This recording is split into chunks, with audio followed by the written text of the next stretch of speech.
Good morning, everybody, and welcome to the Best Damn Vietnam. Movies show. Not Vietnam. We're here to have fun, not to No, I'm cause having PTSD. PTSD. No, I have PTSD right now. It's Vietnam. About what? About Um, Vietnam? You were there? yeah, I was. Did you not know All that? right. No, I did not. I did Yeah, not. it was like it's a tough thing, man. Like when I had to go and be there and just seeing all the blood and women and I used to live there. Not the You thing I know, expected to hear after all the blood followed up by women. Not what I expected, to be honest. it was a very terrible thing. Trust me. I believe you. Good morning, everyone, and thank you for being here with us. We got a packed show today. Lots of Marvel news, lots of speculation we're going to do for Loki finale, for the What If trailer that just came out. We're going to do our weekly ranking, so you can join us on that as well. I have a question now up on the screen, as you can see, to think up of your top 3 What If scenarios. Now, I see some of you already typing it out, which is perfectly fine. But if you want to wait until we actually talk about what if and then we bring your questions up immediately, that'll be swell. We'll also bring these ones up, obviously, because I just saw that they're up there already. And the live chat isn't the only way you can submit your live questions. If you want to guarantee your question is answered and is answered immediately, you can support the channel while you ask us all your great questions through the tip link or through super chat if you want to, if you can, obviously. Now you know how this works. First half of the show, we'll discuss some news topics. We'll do our weekly ranking, which is something that we've introduced very recently, and we love doing it.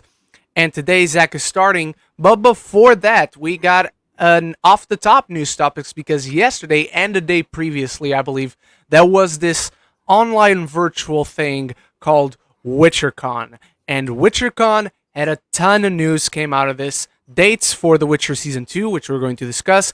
The dates and the first look at the animated film coming in August. But Zach, we got our first trailer for The Witcher Season 2, which is officially coming this year in December 17th. You saw the trailer, you had a reaction. Guide us through your thoughts, my friend. Man, it's the same day as Spider-Man Far From Home, you know? It is! Oh my Yeah. god! Oh Yeah. my god. Honestly, dude, that was a great teaser. I don't want to see anything else for the show. I don't want to see any other trailers, clips, whatever. That was a perfect teaser for what looks to be an awesome season. And I will say I hope this season does good because it has been 2 years since the first season. And they were going all in on this. They have a spin-off in development. They have an anime film coming out in August now. I'm hoping this is a good season. I know the first one did good rating wise, but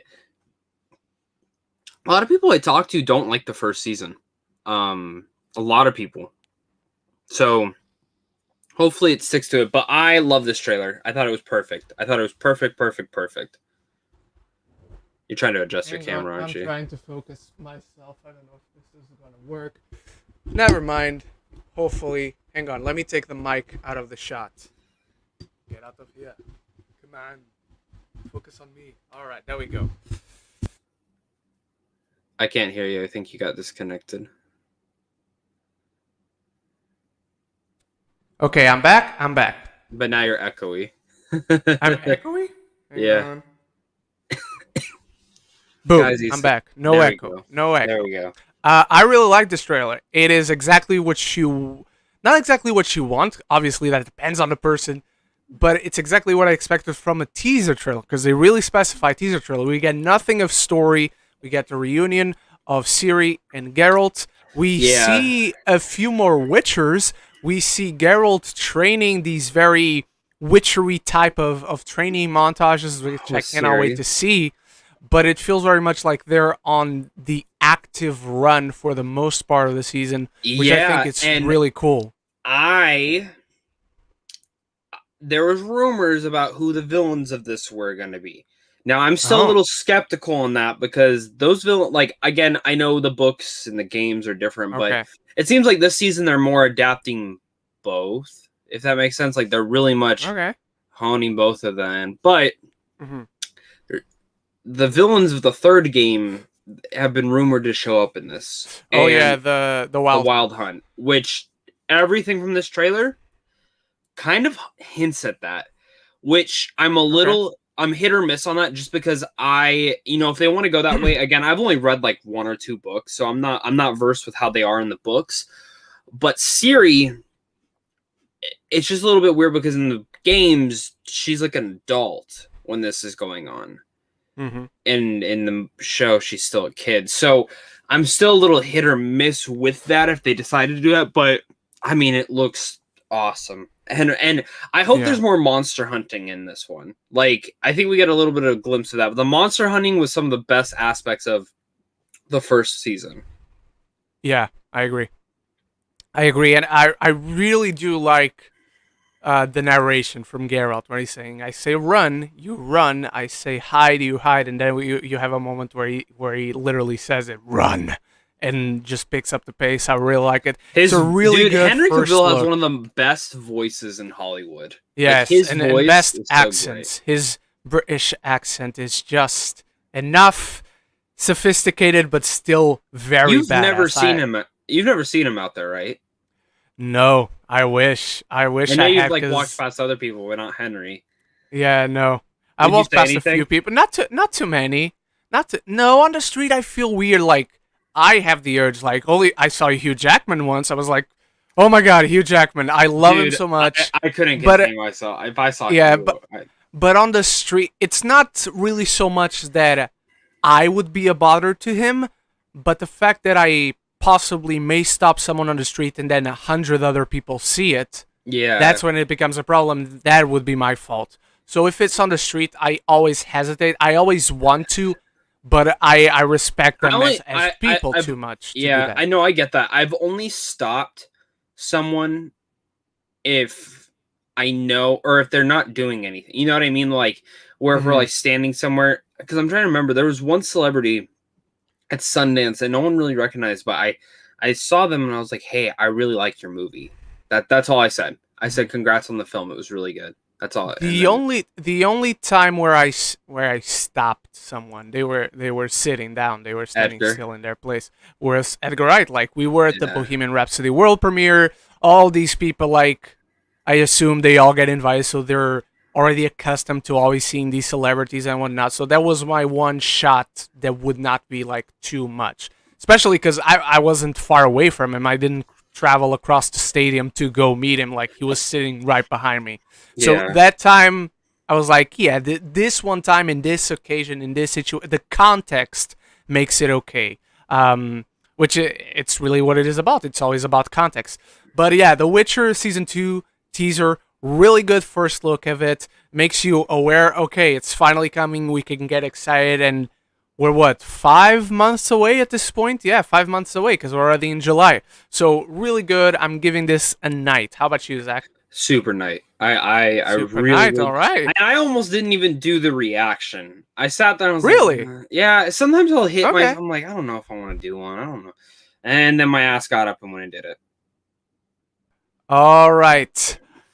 Now, ladies and gentlemen, let's go to the newest not acquisition, because I didn't buy it. I just came up with the idea. Let's go to the newest element, the newest segment of the show, with our weekly ranking. This is where we pick up everything, at least that we can remember, that we saw this week, and rank it from worst to best. And this week, Zachariah Papaya here, he's starting it out. So what do you got, Zach? Okay, so I didn't review too many stuff this week. So I did a lot of like rankings and trailer reactions. So I'm going to do video-wise and then just stuff that I watched like at home. So all I did was watch Bad Batch and Loki. So Bad Batch is last, Loki is first. But Bad Batch was actually really good this week. Like, it was really good. You watched it, right? I did. You spoiled me. I saw your thumbnail. I was like, YouTube, I want to watch the talk show stuff. And then Zach Pope, Bad Batch. And I'm like, damn it. I'm sorry. That's fine. No, I thought look. If I accidentally saw like your Loki thumbnails, I'd be kind of pissed because it's something I'm very invested in. Bad Batch. I'm going to review the season, but right now, like, I'm just watching it, so I'm not To be honest, like that's too why angry at it either way. like I had nothing else to put in there because I'm like Yeah. I can't even put a Bad Batch person because so like I was like because I was gonna do whoever's in here doesn't care. If you didn't watch it, you don't care. I was gonna put Chopper. But then oh, nice. I'm like, but Chopper's more noticeable. Where if I did Hera, I'm like, someone could look at that and be like, oh, that's another Ryloth. You know what I mean? Like that's someone else that's from that planet. So like I was like, okay, I feel okay putting her because, dude, I mean, yeah, it's tough. But anyway, so I watched 3 movies this week, and I enjoyed them all. So the bottom tier one is Space Jam. I rewatched the first one. It was enjoyable. Okay. I liked it because I'm seeing the new one next week, you know. So the first one's fun. It's nostalgic, but it's honestly a kind of a terrible made movie. I've never really realized that until now because I really only usually watch it in the background. Yeah. It's not a good movie, but it's very entertaining. And I've heard good things about the new one. So that makes me excited.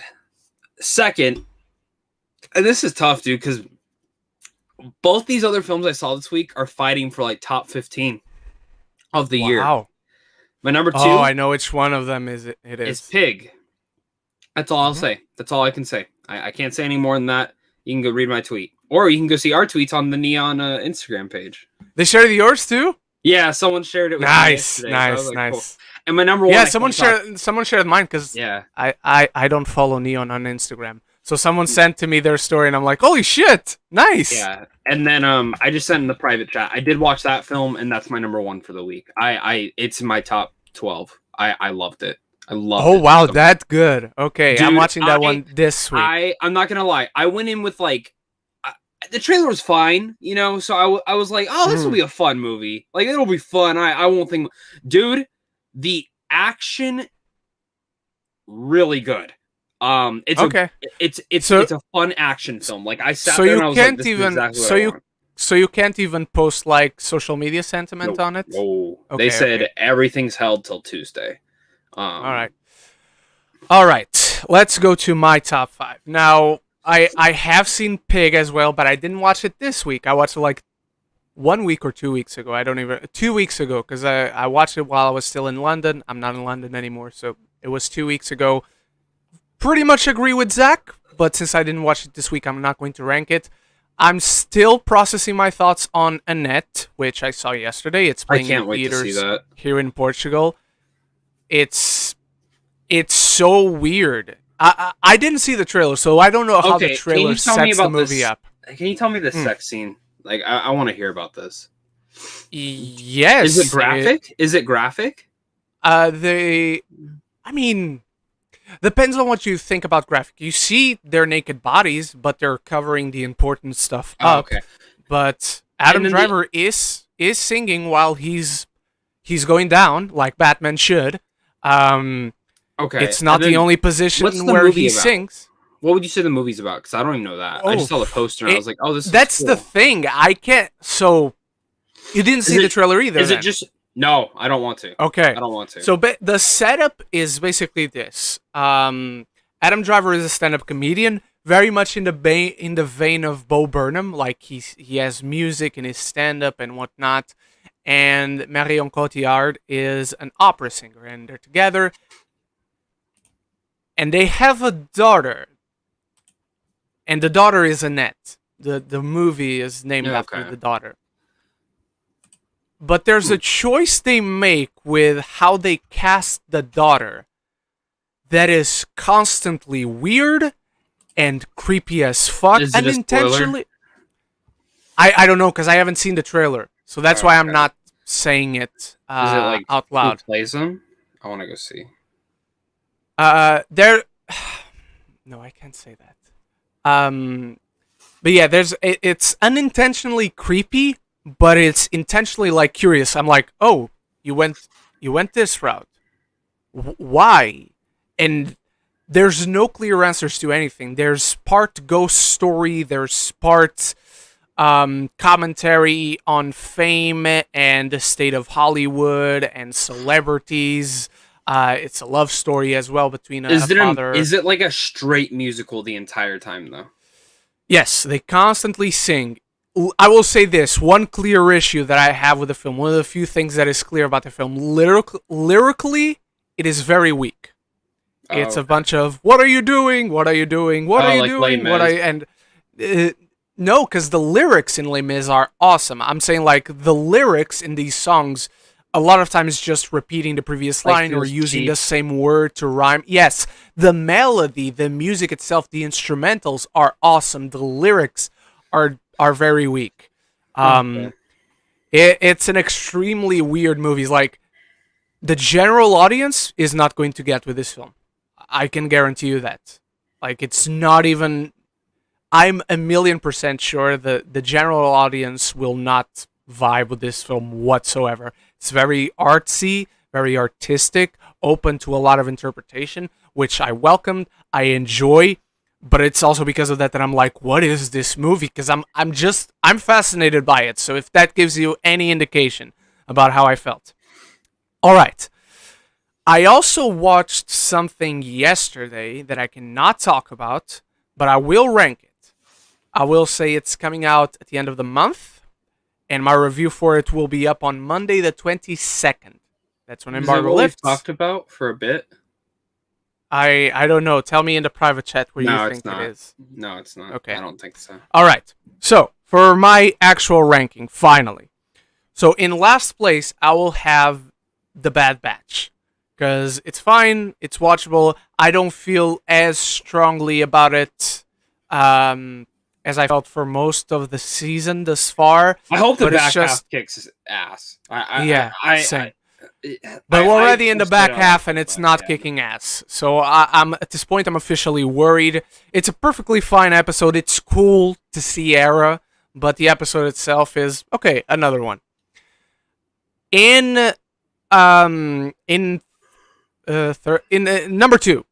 two, I'm going to go with Black Widow. Excuse me, Black Widow. It gets better on rewatch, and I'm going to watch it a third time today. Really enjoy this film. I love Natasha so much. I love Scarlett as this character so much. Florence Pugh, she's here to stay in the MCU, and I'm really happier. Miss Natasha. Yeah. I'm really gonna great post-credit scene at the end, and I'm seeing Luis Feliciano is here. Luis, they didn't have. Oh well, I'm not going to say that not to spoil anyone who might not have seen it, but few references that you wanted to see are there, my friend. So yeah, Black Widow comes in at number 2. Then over Black Widow, I'm going to have this week's Shaman King. I have a love-hate relationship with this episode because it features animal violence, and I get really fucking affected by that. But it was... So, Zach, there's a previous adaptation of Shaman King that came out back in 2001, or 2001. And at the end of every anime, you have like the little preview of next week's episode. And last week when I saw the preview, I'm like, oh, they're doing the forest episode where the guy gets lost and talks with the park ranger about nature and the animals and whatnot. And so I was not looking forward to this week because I hate that episode in the previous adaptation. Yeah, and you hated this one. No, I love this one, but I have a love-hate relationship because of the animal violence. It just really fires me up and gets me angry. And it happened in this episode, so it's really well executed. It's a great story, but I really get triggered with that stuff. I get that. Then I'm going to get Fear Street Part 2, 1978. It's really great. Fantastic follow-up. Cannot confirm nor deny that I'm ready to see Part 3 very soon. I did watch Fear Street Part 2 last week, but since I couldn't talk about it, I had to wait until it got out because the embargo for anything at all to talk about having seen the movie and the actual review, they came out on the same day. So didn't qualify for last week, so I'm putting it on this week. And the best thing I watched this week was Loki. Loki episode 5. Like, the discussion right now is which one is better, episode 4 or 5. You ask me today, I'll say 5. You ask me tomorrow, I might say 4, because they're really just that good. And we're going to be talking more Loki very soon with one of our main topics. So I'm going to hold off on any more Loki discussion for now. All right, guys, let's go into our first official topic of today. A sad topic that started off the week for us, that legendary filmmaker Richard Donner passed away at the age of 91. A lot of people came out paying tribute to him, from Hugh Jackman to Kevin Feige, Edgar Wright. Like, basically all of Hollywood, expected and unexpected people, came out to celebrate his life. Now, I want to start the discussion on this topic because it is no secret that I don't enjoy the classic Superman movies that Richard Donner directed. They're just not my kind of film. I don't think they hold up today. I never enjoyed them even as a kid. As much as I don't enjoy them, I think they're immensely important films, for not just for superhero movies in general, but for to stretch the limits of filmmaking, especially at the time. And as much as I can't say I think they're good movies, I think they're extremely important for history, for the history of film, for the history and evolution of superhero film. And I think we owe a lot to Richard Donner. And also, I'm in the minority, so clearly he had an impact. A lot of people love his Superman. A lot of people love The Goonies, which I also do not like. But he made his mark. He's a celebrated filmmaker with clearly a lot of iconic films. We still hear people talk about the Superman films. We still hear people talk about The Goonies. So his impact, I don't think, will ever be forgotten. And even for someone as me who doesn't like those 2-3 most important films he has ever made, we're still talking about it. So it speaks to the impact that those films and his work had on the industry. Zach, walk us through your thoughts on the passing of Richard Donner, and what do you remember from his work? It's sad because it just kind of hits. But without Richard Donner, I mean, arguably we wouldn't have the MCU. We wouldn't have had any of the X-Men films. We wouldn't have probably even Batman Begins and stuff. I mean, everyone is inspired by him in some way, shape, or form. Look at Wonder Woman 1984. That movie is literally Superman the movie. Like, tonally, everything of that, Wonder Woman's flight in there. I mean, it's very inspired by that. And Richard Donner, again, did create one of the most classic superhero films ever. Without him, none of that stuff's possible. And I know you said you don't like the Goonies. You're just a fucking weirdo.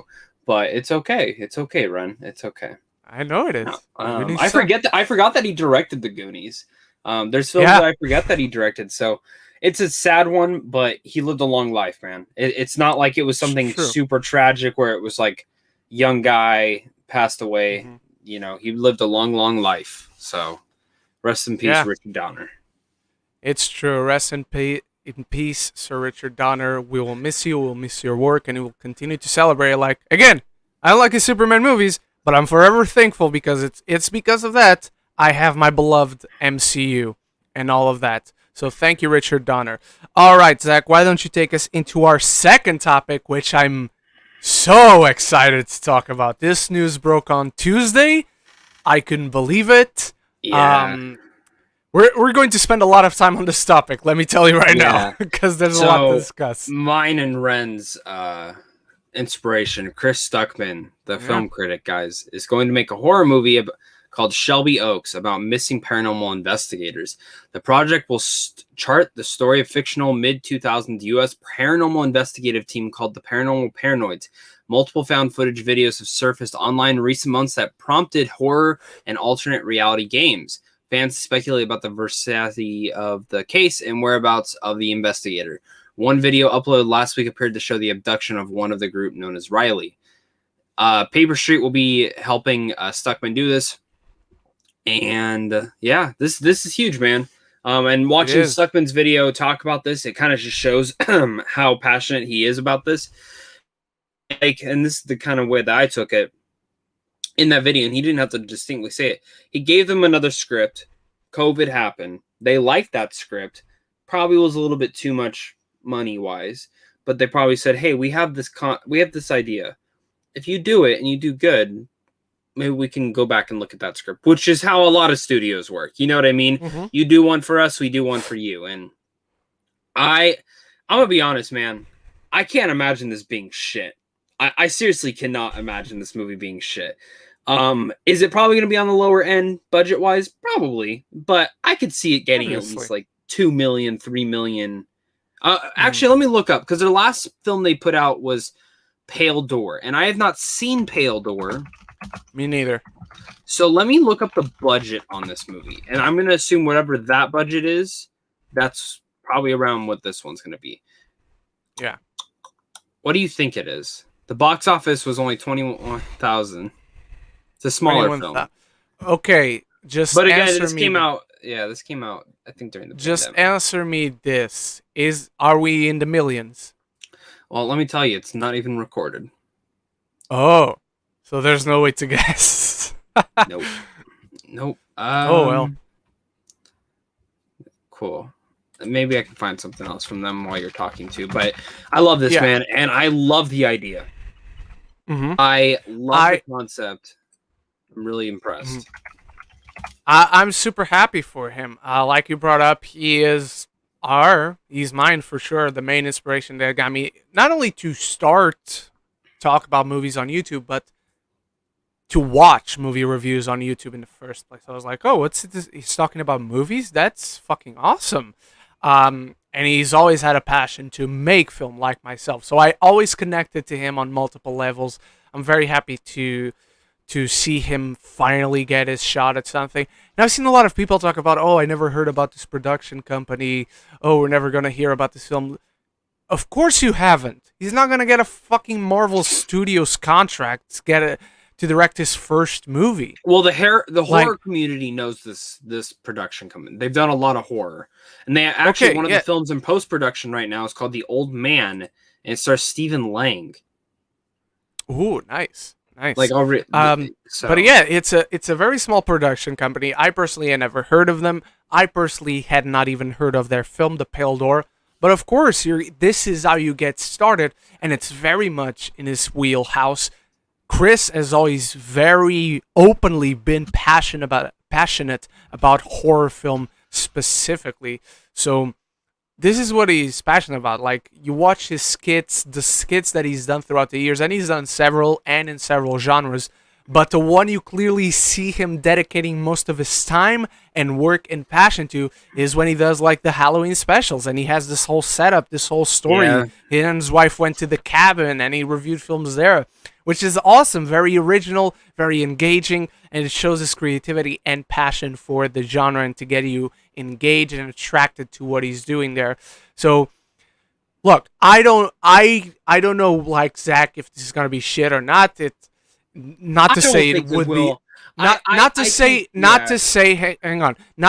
it would be his fault if it is shit. I'm just saying, like, everything and anything could go wrong in making a movie. It's not a formula. It's all in the execution. I trust Chris in this. Do we know? We might know, but I forgot. We know he's directing. Do we know if he's writing too? From what I understand, he wrote it. He wrote the script. Okay, so he wrote it. Cool. And Chris uploaded a video. He talked about how this came together and whatnot. And he talked about how this is going to be a 3-part video about the future on of the channel, how he's going to interact with us. And I actually want to focus on that too. Yeah. Because I know I've talked to you about this, Zach. I don't know if I talked to you guys in the chat, and our fans that interact with us, and we love having you here. Like, Chris talks about, like, he suggests, I don't know if that's what he's going to do, and no judgment whether he does it or not. But Chris suggests in the video he has uploaded that movie reviews are going to stop on his channel. Mm-hmm. Which, if you ask me, that's the right thing to do. I have talked to Zach multiple times about this. Again, I don't remember if I talked to you guys about this, but if I ever get going in making films, which is also what I want to do, I'm not going to review movies anymore. It's not fair. It's not fair to talk about the work of my peers. So I But think it's also, very like, good. you'd be insanely busy. You know what I mean? Like, Yes, obviously. But for me, the most important part, it would be unfair. I'm not going to be making movies and then sit down in front of a camera and say, "Oh, the movie that this other person did, it's kind of got a lot of shit." So I don't want to do that if I ever get doing this. So I agree very much with Chris' decision. Not that I would judge him or begrudge him if he decided to continue doing reviews. Just for me and my perspective, I think that's the right thing. And since we're talking about this, if I ever do get going, the channel is not going to stop. My channel is not going to stop. I want to do the stuff that kind of David F. Sandberg does on his channel and take you guys like David. behind the scenes and the thought and the process of actually making the movies. Which I'm very curious to see if that's what Chris does. And I think for this movie, at least, it might be. Because, again, this is a very small production company. Not many people heard about this. And Chris has a big following. Like, a legit big following, no matter how you look at it. So I think the production company itself could actually use his voice and him putting out there the information of, hey, I'm going to make this movie and give people a little glimpse as he's making it. What do you think, Zach? Yeah, I agree. So going to the, I do think he's gonna stop, or at least slow down a lot. Personally, and I don't blame him. You know, I think we've kind of seen it over the last, couple of years, and that's fine. You know, Chris has done YouTube for over a decade, I think, at this point, and yeah, yes, this is what he's wanted to do his entire life. I mean, some of my favorite videos from him are his more personal ones, where we see his fucking Indiana Jones shorts, man. Or his Indiana Jones feature film. And when I saw the news, man, I almost cried because I'm like, that is fucking awesome.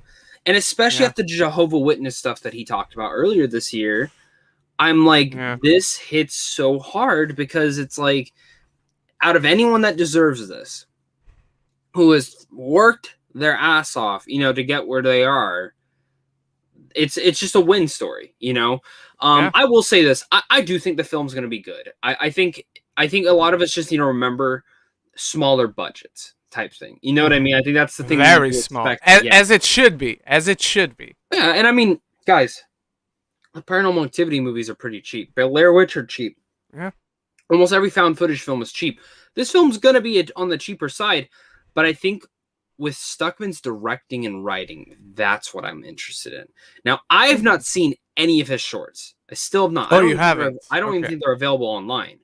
From what I understand. He has the notes from Melanie. He has it on the channel. No, I've seen that one. I haven't seen it, but I want to see Auditorium. That's the one I've been like wanting to see since it was like announced. So they see something, man, and it makes me really excited to see a found footage film made by Chris Stuckmann. I really hope I get to see this in theaters. Yes, same. But the thing is about this company usually works with other companies, so it's only them, right? Okay. So who knows who might come in and be like, "Hey, let's bring this in." I will say I won't be shocked if this ends up on a streaming service first, and I am willing to bet it's going to be on Shudder. I'm willing to that'd be cool. Because he's done stuff with Shudder before. He's done stuff with the parent company. I wouldn't be surprised if they see the news and they're like, well, let's get that on our device. I hope it is, because I have access to Shudder. So if it goes theatrical, it might be one of those films that doesn't go international. But in Shudder, I could see it going to Shudder, and I have access to Shudder, so that's cool. For me, this is the biggest night we've ever given so far on the show, Zach. I'm super happy for him. Again, he's the guy that got me going on this. I really wanted to make films before, but he's the guy that got me, let me talk about movies on YouTube and allow me to even consider having this platform. So super happy for him. How about you? Same. Dude, I cannot wait to see this. I mean, honestly, if I wonder if it's going to come out next year since it's filming this fall, or if it comes out the year after. But whatever year it does come out, it's one of my most anticipated films. Just to see what he does. True. I congrats to him. I'm really interested in seeing his updated videos, because I think the second one we're all kind of already bracing ourselves for what's going to happen. He's going to announce he's done doing movie reviews, and if you're still not with him, fuck you. You're not a fan of him. And Yeah. yes, will I miss his movie reviews? Will I miss Of course. yeah, fucking course I will. But that hole will be filled by me and Ren. And we'll try our best. Yeah. So I mean, it's one of the original 3 because the schmoes count as 1. So one of the original 3 is going away, man. I mean, they're still. I mean, they now have that show, which is just the 2 of them, and it's way that's better. The kind of stuff I miss. It's way better. Yeah. I'm not caught up on the episode. I'm just not as into those big shows as I was like into their individual reviews. So, but technically, they're still around. Yeah. And then John. They just don't. And then John's. Yeah. End of an era, man. End of an era. All right. Before we move on, we do have something to bring up. John Lover 1, thank you for the donation. He asked to show the full design tees that I'm wearing now on full screen. So I might go mute because I'm going to have to move the microphone. No, I'm just going to show the t-shirt. Pay him $50 to take his clothes off. Don't do that, John. Don't, at least not for me to take my clothes off.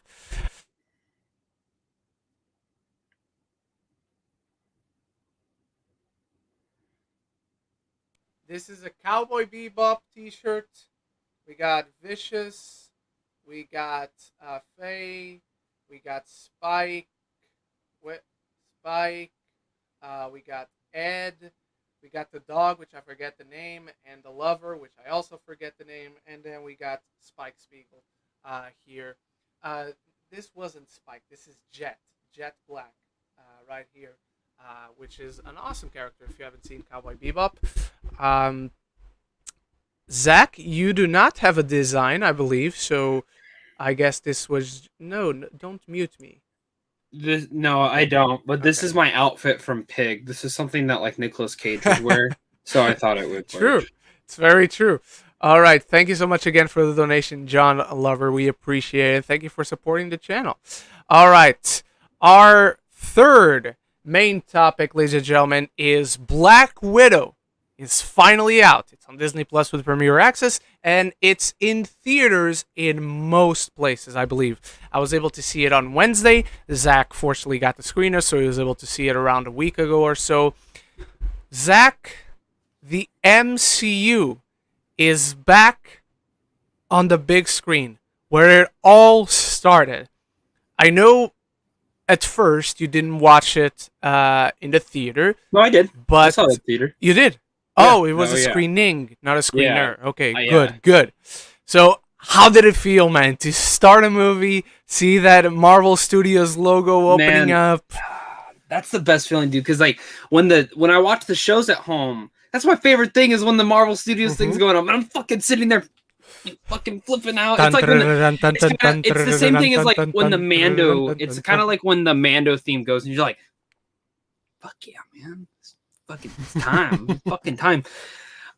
So definitely going to see it in the theaters was awesome. It's very different than seeing it in a packed, crowded theater, though. Oh yeah. And it's still a little bit weird. Like I'll kind of talk about like me and my girlfriend went last night to go see it, and it was supposed to be 50% occupancy. So I bought our ticket right in the middle. Showed no one would be sitting next to us. Well, they changed it 3 days before they opened up to the 100. Theater completely sold out. Every single showing of Black Widow was sold out that night. Wow. I have not. I'm not joking when I say I tweeted this. That I have not seen a theater that packed since Far From Home. In fact, it was so fucking packed. I felt disgusting. And you know the people we got our seats, sat down, and they were coughing. No mask, no nothing, just fucking coughing up a storm. And we just decided we'll just move our tickets Sunday night, go to a better showing, and sit on the edge away from everyone. So I'm definitely excited to see it again. And hopefully there are a lot of people in there so I can get, because in my press screening, there was probably like 20 people or less. Okay. So which is not bad, you know? Yeah. It was at a weird time, so like makes sense. But definitely when I watched it on the theater and I just sat there and the opening title came up, I was just like, oh my god, it's here, it's fucking back, man. And yeah, I love the MCU, man. I think Phase 4 is fucking kicking ass. It's different than the previous ones, but it's as it should. Yeah, but it's unique to its own right, like it's not the typical phase we've gotten before because it really much is just furthering characters that we've already known and love. And I think Black Widow does the same thing. And then Shang-Chi's going to introduce a brand new character, and Eternals are going to introduce multiple brand new characters. And then we're getting fucking No Way Home, which variants galore, probably. So, I think this is going to be a really cool phase. And I love how they're setting up stuff in the cosmic stuff, the multiverse, and down below. I think that's smart. And Black Widow for itself, you didn't see my review. I know we kind of feel a little bit different on it, but I did see your review. No, I know, but I meant like other people, like who's watching. I felt like, I know you and me feel a little bit different about the movie. I definitely liked it more than you did. It's a movie I might feel the same as you after the second watch. Like my issues are still there. They don't get worse on a second watch because they were already pretty bad on the first watch. The issues, but the stuff that's good gets even better on a rewatch. Yeah, because that's my one thing. The two issues I have is Taskmaster, bad villain. People are mad and the about other guy, also bad villain. Yeah, and people are mad about the Mandarin. I'm sorry, this is worse than the Mandarin twist. Oh, I don't think so. I don't think so. Oh, I do. I don't think so. From a comic perspective, it was much more obvious, but I don't think it's as worse because they can. I can't say what I was about to say. But yeah, and then the other thing is, I think the third act, the action set piece is the weakest because there are a lot of explosions that do not look good. They do not look good. There's one in particular with Florence Pugh that I sat there and looked at and I'm like, that just completely took me out of the moment. But okay, now I'm back in. But you know what I mean? Like the fact that I even, like when I think of Black Widow, I think of a couple different things, but that is one of them. And that's not good. But I think it's a near perfect prequel on a story front. I think it's great as a send-off for this character, but also a fabulous introduction to 3 awesome new characters. Florence Pugh fucking steals the entire show. And I know a lot of people are saying, oh, well, like maybe she gets more. Black Widow's the main star of this. Do not get me wrong. She's the main star of this. It's just because of how good Florence Pugh was. That's why everyone's saying and how they're good they are together. The two of them together are the best parts of the film. Again, like it's incredible. I wanted to see where were they during Avengers Endgame. Did they get blipped? So it's above their pay grade. It's above their pay grade. I'm gonna be honest. They got blipped. That's your only way of saying. So? Yeah, I'm like, there's no. I mean, that's the only way of like saying that's why they weren't there. You know what I mean? Like that. That's why they. Because the post-credit scene suggests otherwise for one of them, one of those characters. Oh, okay. That's all I'll say. The words that are spoken, the exchange that happens, suggests that the character that shows up in the post-credit scene has been working for a person for quite a while. So you could be right. Maybe both of them are blipped, and they were working, and that person started working for the other person immediately after the movie Black Widow. Yeah. So I don't know. It's not clear. It's also not the focus of the scene. So I don't think too much about it. They decided not to focus on it, so I'm not going to focus on it.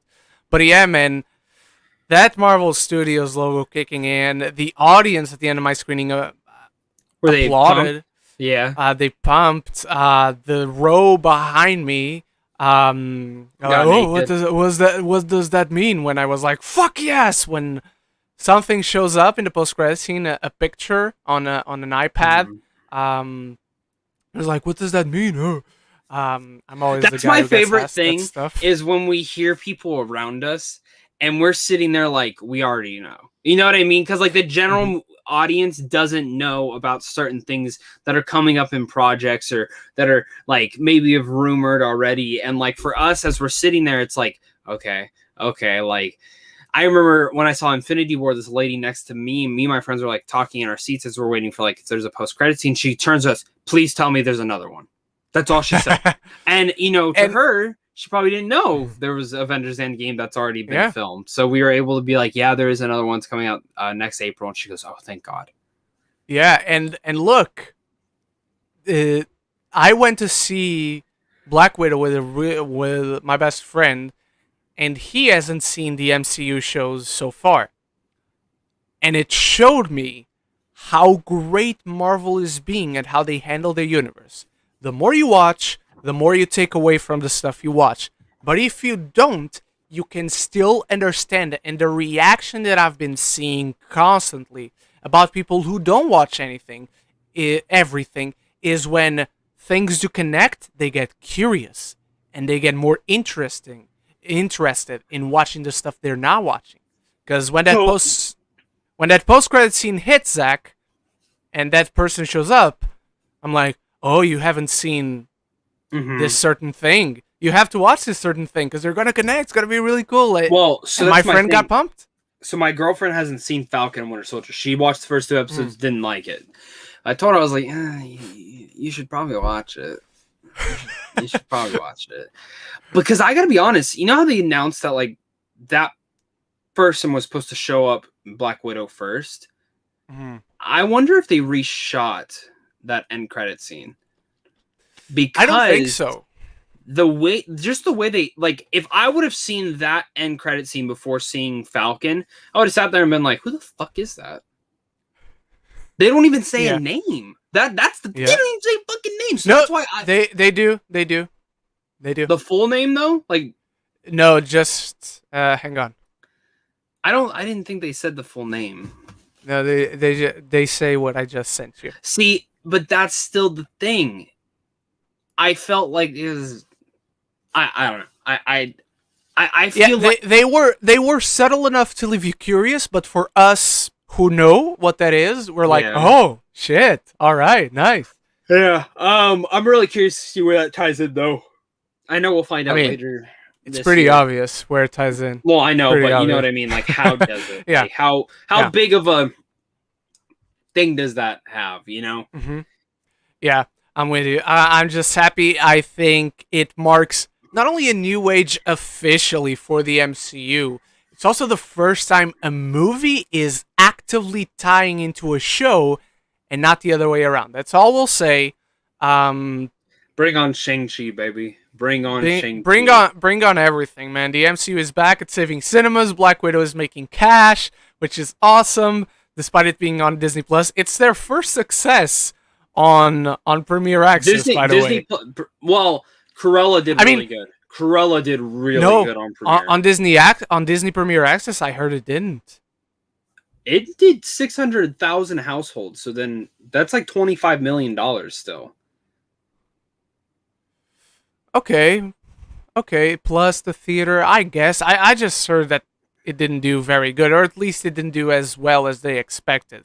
But Black Widow is officially their first big success. I want to know how much. Even if it's failing on Disney Plus, it's failing on Disney Plus because people are watching that same movie in a theater. Well, so I'm very happy about that.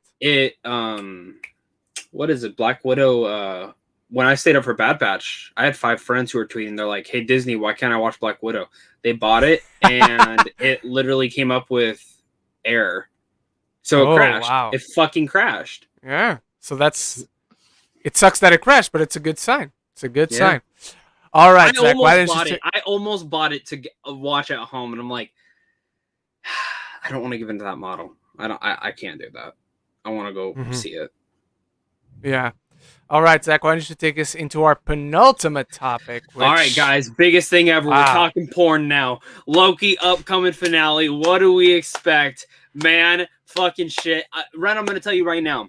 Right now, in my MCU ranking, overall, the shows and the movies combined, Loki is my number 3 favorite thing. Wow. Yes, dude. Wow. The last 2 episodes have defined how much I love the show, which if you would have told me back in 2019 when I went to Comic-Con and they announced this fucking show, and I sat there and I was like, really? A Loki show? I don't care. I don't care. I only got excited. I only got excited when the trailer came out, but even back then I wasn't I that agree, though. against I it. got excited too, and the only reason I wasn't excited is because the way they talked about it didn't seem like it was going to tie into the universe, Yeah, really dive into I too agree. much. It literally sounded like Loki time traveling. That's the concept they said. That's Hmm. exactly what it was. They didn't mention the TVA. They didn't mention any of that shit. Once I started finding out the TVA shit like that, then I started getting more excited. Hmm. Dude, I really hope this finale hits because the weakest episodes, pretty much for me, in every single one of these shows have been the finale. WandaVision, the weakest episode for Really? me is the finale. Falcon Winter Soldier, I really liked the finale, but I still thought it was messy. And I don't know if that's just because Okay. I thought overall the show had a lot of issues, so then you couldn't really fix a lot by the end. Hmm. There's one thing that a lot of there's two things people were predicting for this Loki finale. We're going to see Kang, Hmm. or it's going to be another variant of Loki. And Hmm. fuck me, I see too many good points to why it's going to be another variant of Loki. And I don't, again, in context, I understand it would make Hmm. sense. I just hope in watching it hits hard. You know what I mean? Hmm. Yeah. Because, and I get it, a lot of people were like, why would they do Kang? And like him show up and then, because it's setup. You know, they always do setup. Hmm. I do think we see Kang in the end credits at least. If we don't Mm. see Kang at all, I will be shocked, especially after the last two episodes. They have literally set up Kang with so many Easter eggs, so many smaller things. He's already been casted. He was literally the first person casted in Ant-Man and the Wasp 10 months out before they were Yeah. filming, which is insane. I mean, that's a long time. Usually it's a couple months out that we find out. So, and Renslayer, so this is my theory. I think it is another variant of Loki that's behind everything like this, that who wants to just kill every other Loki. That he wants to be the only Loki because he probably knows some way, shape, or form Loki's can only defeat him. But once he's killed and the TVA burns down, Renslayer goes home from a nice day of work, and her husband is Kang, and she tells him it's time. Mm. I think that's All right. So Tell me why Zach, I'm wrong. I'm not going to say why you're wrong or why you're not wrong. I'm going to ask you, does anyone die in the Loki finale? And if so, who? I'm gonna be honest. I think it's the original Loki. Okay. Well, did not expect that. All right. Do you think it's Sylvie? If they kill Sylvie, I will be so sad. I will be shocked if Sylvie does not die. I will be. I don't I'm not. want her to die. I love I'm not. her. I'm not saying I don't like her and I want her to die. I'm saying the way this story has been going, the way they've set up Loki variants and variants existing, how that's. I'll be shocked if she doesn't die. And I'm sure if she does, it's going to make a lot of sense within the story. It's going to be a huge sacrifice. I'm just saying I'm going to be shocked if she does not die. All right. As far as who is in that castle, three possibilities. Let's start. I'm going to do this the other way around. I'm going to start with most likely to least likely, but still possible. Number one for me is still Kang. I think Kang is the most probable, the most likely, I agree. the most logical possibility. Number one, like you just brought up, we've known about the casting for months. Why? Then It he makes just went into no a comic sense. shop and signed his fucking name. Why would he have Exactly. done that? It makes no sense if he's just going to show up in Ant-Man and the Wasp. Even if he's just in that post-credit scene. But I think he's the one in that castle. I think whoever's in that castle might not necessarily be Kang, because whoever's in that castle might not even be the person behind the TVA. It's just that that castle is there, and they're goading us in. They're goading the Lokis in. That castle might just be there to trick them into falling into some kind of trap. All right, so Kang is the most likely thing that makes most sense, and Kevin Feige has said that Loki will be the first show that most strongly impacts the future movies, affects the future movies, and connects to the future movies and events of the MCU in general. I wonder. You know how they said it's WandaVision, Spider-Man, Doctor Strange, I gotta imagine Loki ties into there too, and I just don't think they mentioned that. Yeah. No, they haven't, because they want to keep it a secret. Yeah. And it's going to tie into Ant-Man and the Wasp too, because Kang the Conqueror. Alright, so that's most likely. Number 2 is a variant of Loki. I don't necessarily like the idea in concept, but I think in execution it can work very well. Throughout this show, we've been seeing that Loki's arc, and when I say Loki's, I don't mean Loki apostrophe S, I mean the Lokis, the multiple Lokis arc, have been that they start out as villains, they started to change to be better people, and apparently that's not a way to be. Like, all these philosophical discussions about can a person change, does a person change, circumstances make a person change. These Lokis have changed for the better, but because that does not fit with the sacred timeline, they've been erased. So what's the point of trying to be good if you supposedly can't, if you're prohibited to? And I think that philosophical debate between a Loki who hasn't changed and has been living high and mighty and living large, and these Lokis that have tried to be better people and just exist a normal life before being dragged into the TVA, and they're being erased for no fucking reason. I think that's an interesting philosophical debate. Again, depending on the execution, I think the execution can be really good. I think at first, because of all these expectations we create, it might feel underwhelming. But again, I've talked to you guys a lot about this. It's separate what we want something to be and judging it for what it actually is. And so, even though it's going to feel underwhelming, I'm going to be with you guys there if we feel that impact and we're like, but it is what the show was always going to be. Number 3, I give this one at most a 7% chance. So I think it's possible, but I don't think it's likely at all. I just want to make that clear. Oh, I think we see this gentleman. Shut the fuck up. That castle, man. That, especially in this episode, which was full with insane references to the comics and the past movies and all this wacky stuff. That castle looks very Latverian. That castle looks... Even the whole fact that it's hiding behind this cloud that is actually a guard dog and eats the stuff that go... Dudes. Again, I don't think this is going to happen. I don't think it's, oh my god, forget about Kang, this is the best thing. I'm not saying that. But this is my presentation. Thanks for coming to my Doom talk. Zach, what do you think? I don't think Doom shows up, but it could be a cool reference to be like, oh yeah, I took this castle from someone. Because it could have been a I brought this from Latveria. Yeah, just something small like that. I don't know. And everybody's like, oh shit! Yeah, I definitely, I don't know. I think it's Kang or a variant. And I never get the conversation where people are like, well, they can't really bring in a villain the last episode. And yes, they can. They can bring a villain in the last episode because it's TV. It's TV. It's not a movie. It's not a movie. I mean, Black Widow just fucking did it. The real villain doesn't show up until the last act. So just fucking saying, man. I mean, but they talk about him and whatnot. They do, but the whole thing is who is behind this. So whoever's behind this, whether it's Kang or a variant of Loki, they're going to give their evil scheme to tell you why they were behind it. You know what I mean? So like, I just, at this point, like, I know we really want to see Kang. I would be shocked if we don't.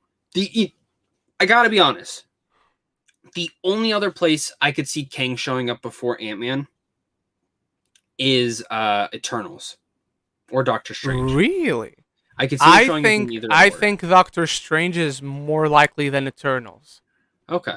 I think Doctor Strange is more likely than Eternals. But yeah, man, do you think Renslayer is going to play a big part going forward, or do you think she dies this week? Oh, good question. Because I said Sylvie dies. I think Hunter B-15 might die. I hope not. I really like that Renslayer character. Die. It depends. If they're adapting Renslayer and her relationship with Kang in the comics, I don't think so, and she becomes excuse me, Terminatrix.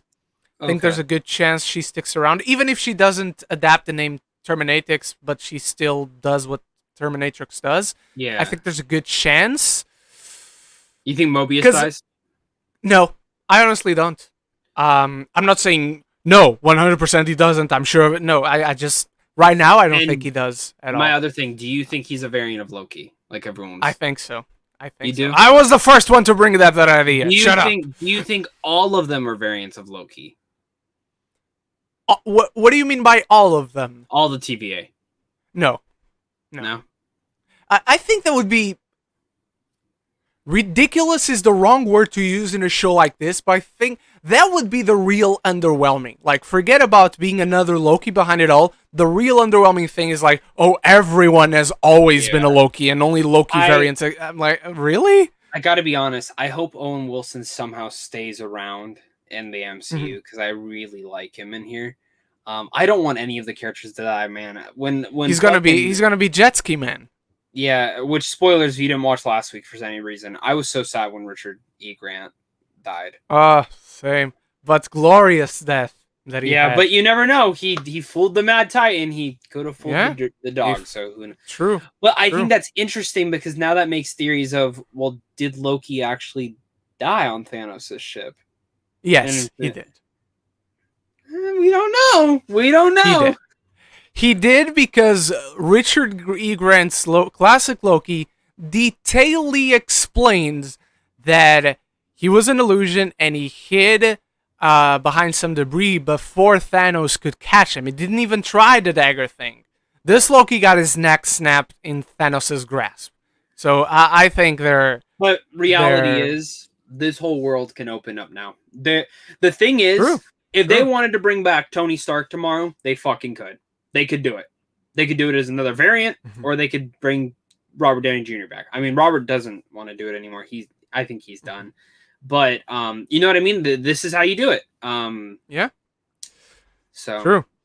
All right. Our final topic, and we're already over the 1 hour mark. And we want to ask you guys, and I know some of you already sent in your thoughts, so we're going to search for them and we'll do our best. But right now, we're talking What If. The What If trailer finally came out. We got a date, August 11th.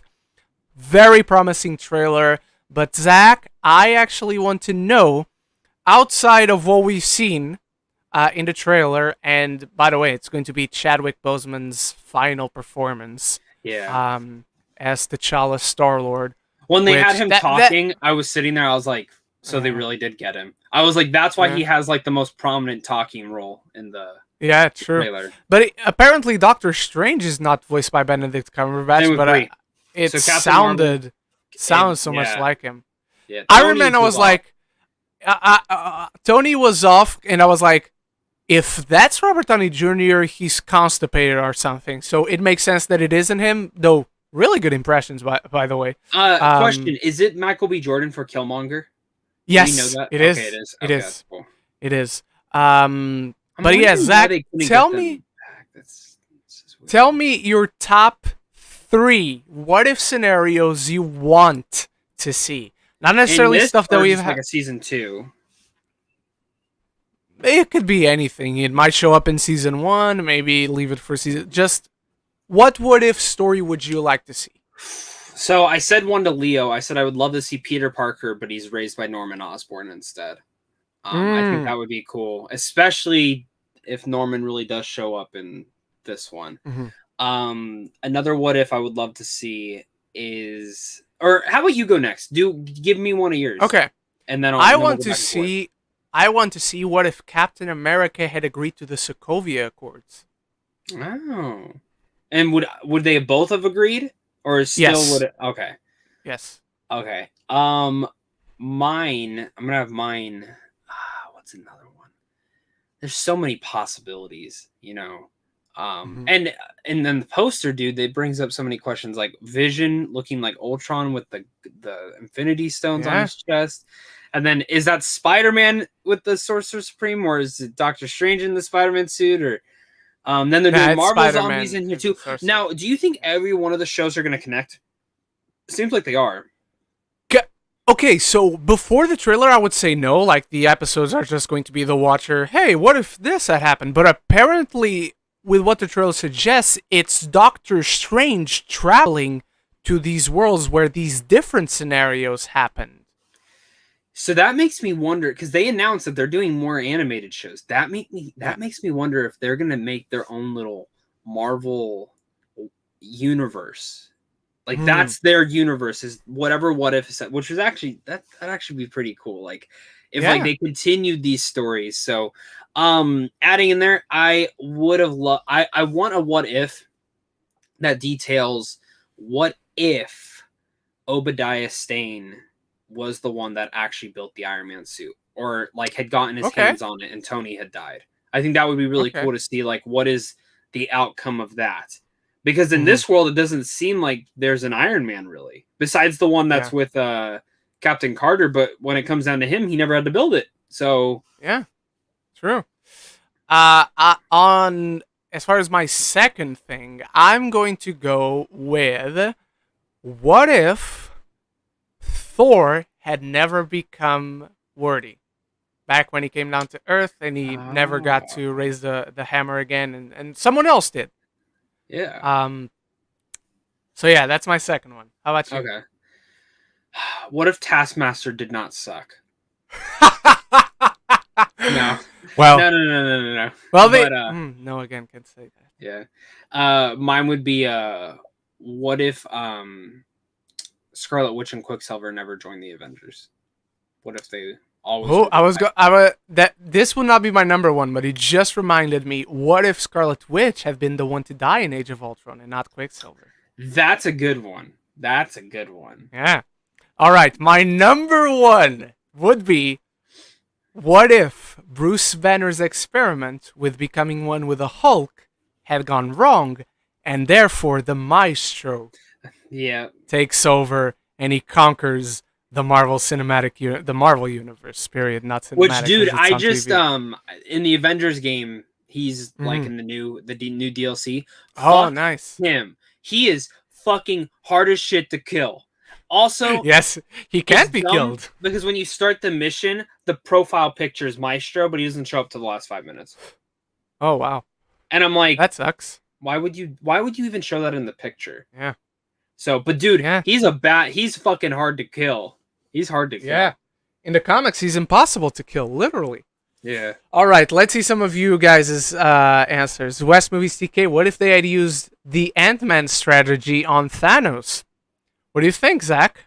What now? Would they have used this in the beginning? Well, Ant-Man isn't in the beginning of the film, but let's assume he is. Would they have used this at the beginning of Endgame when they go to the farm, or at the end in the big battle? Big battle. Big battle. All right. What if Thanos won the fight in Endgame? I mean, that just ends things right there. It's done. Yeah. Or maybe the Eternals would intervene. That would be a good one. What if the Eternal? Hey, where do you think Shang-Chi takes place? After Blip? After. I'm going to say after. Okay. I think it's Yeah. during the Blip. That's All right. What if Ultron had one? That's actually one that it seems like we're going to get in the show. Because let me bring the poster up for a bit. I Because can't we tell see if it's Vision or Ultron. that actually got it's the body. Ultron. It's Ultron for sure. Where do I have it? What if? Hang on, give me a second. La la la la la. Bless you, Thank you. Zechariah. What Why if did it Miss open Minutes twice? wasn't a bitch? Jesus. Window. There we go. Come on, open. Share. Here we go. Where are you? Where are you? Come on. Okay, Come so on. here, Ultron. And it might be Ultron fused with a Vision body, but I'm guessing that the character itself, the person who's inside, alive, the conscience, is Ultron. He has the Infinity Stones here in his chest. He has obviously a reworked body. He has a huge spear compensating for something and a cape. Really cool look, but apparently that's kind of what we're getting. What do you think, Zach? I agree. That makes more sense, and I'm Alright. really excited because I like Ultron. I wonder if James Spader's coming back. Ooh. I mean, How do you not? Right? But they might do Paul Bettany. They might have Paul Bettany do it. Since it's Vision's body. Yeah. Well, either way, I'm curious about it. But it seems like they're actually doing that. What if Captain... Oh, hang on. Let me take that out. What if Captain Marvel had defeated Thanos? I mean, that one, I'm curious to see, like, her defeating him, but essentially it leads to the same ending we had in Endgame. What do you think, Zach? It's a good pick, but I don't think it would have changed too much. Yeah. Joe Fletcher, what if Doctor Strange joined the villain of Doctor Strange? Can't remember. It's Dormammu. How dare you? I'm kidding. What if Loki will... doing that? I actually think they're doing both of those. I don't know if they're doing that, but they seem to be showing like a dark Doctor. His eyes have the purple shit on the pop. Okay, I didn't notice the purple. Okay. When I looked at the pop, I saw the purple shit. I'm like, that looks like what's the guy's name? Caecilius? Caecilius. But I think he's asking about Dormammu. But didn't Caecilius join Dormammu? Yeah, technically. So yeah. All right. What if Loki won the battle of New York? Maybe Thanos would have gotten here sooner.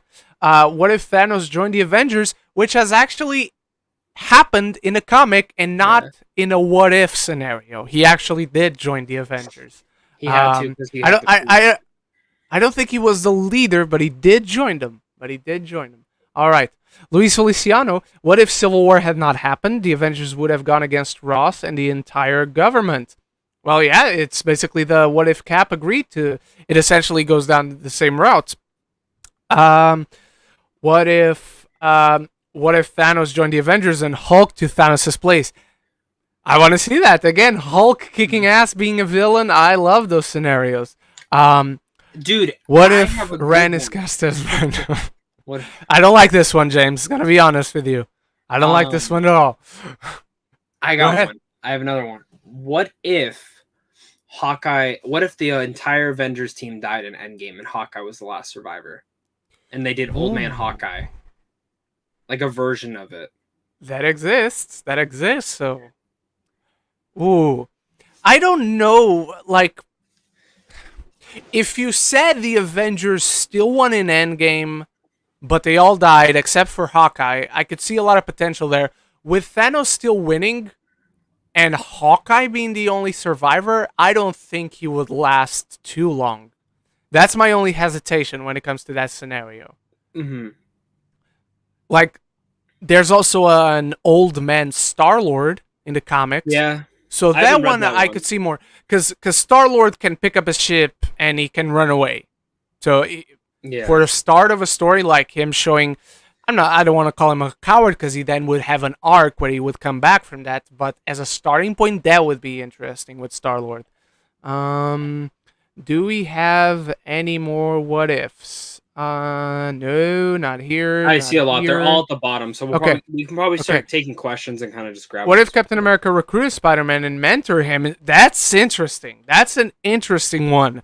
I think we wouldn't see a lot of effect of that past the events of Civil War, but it's still an interesting enough scenario where I think there's an episode to be done from that. I have one. Think, Zach? What if Bruna was an Avenger? She literally just got here. Oh, okay. Yeah, you saw. That's why. You saw. Okay. What if Baby Yoda showed up? Okay. We're going to get back to these on the bottom of the chat soon enough because we want to address other questions, but we'll get back to that, I promise. You opened up the floodgate. What if, and that way we get questions, Zach.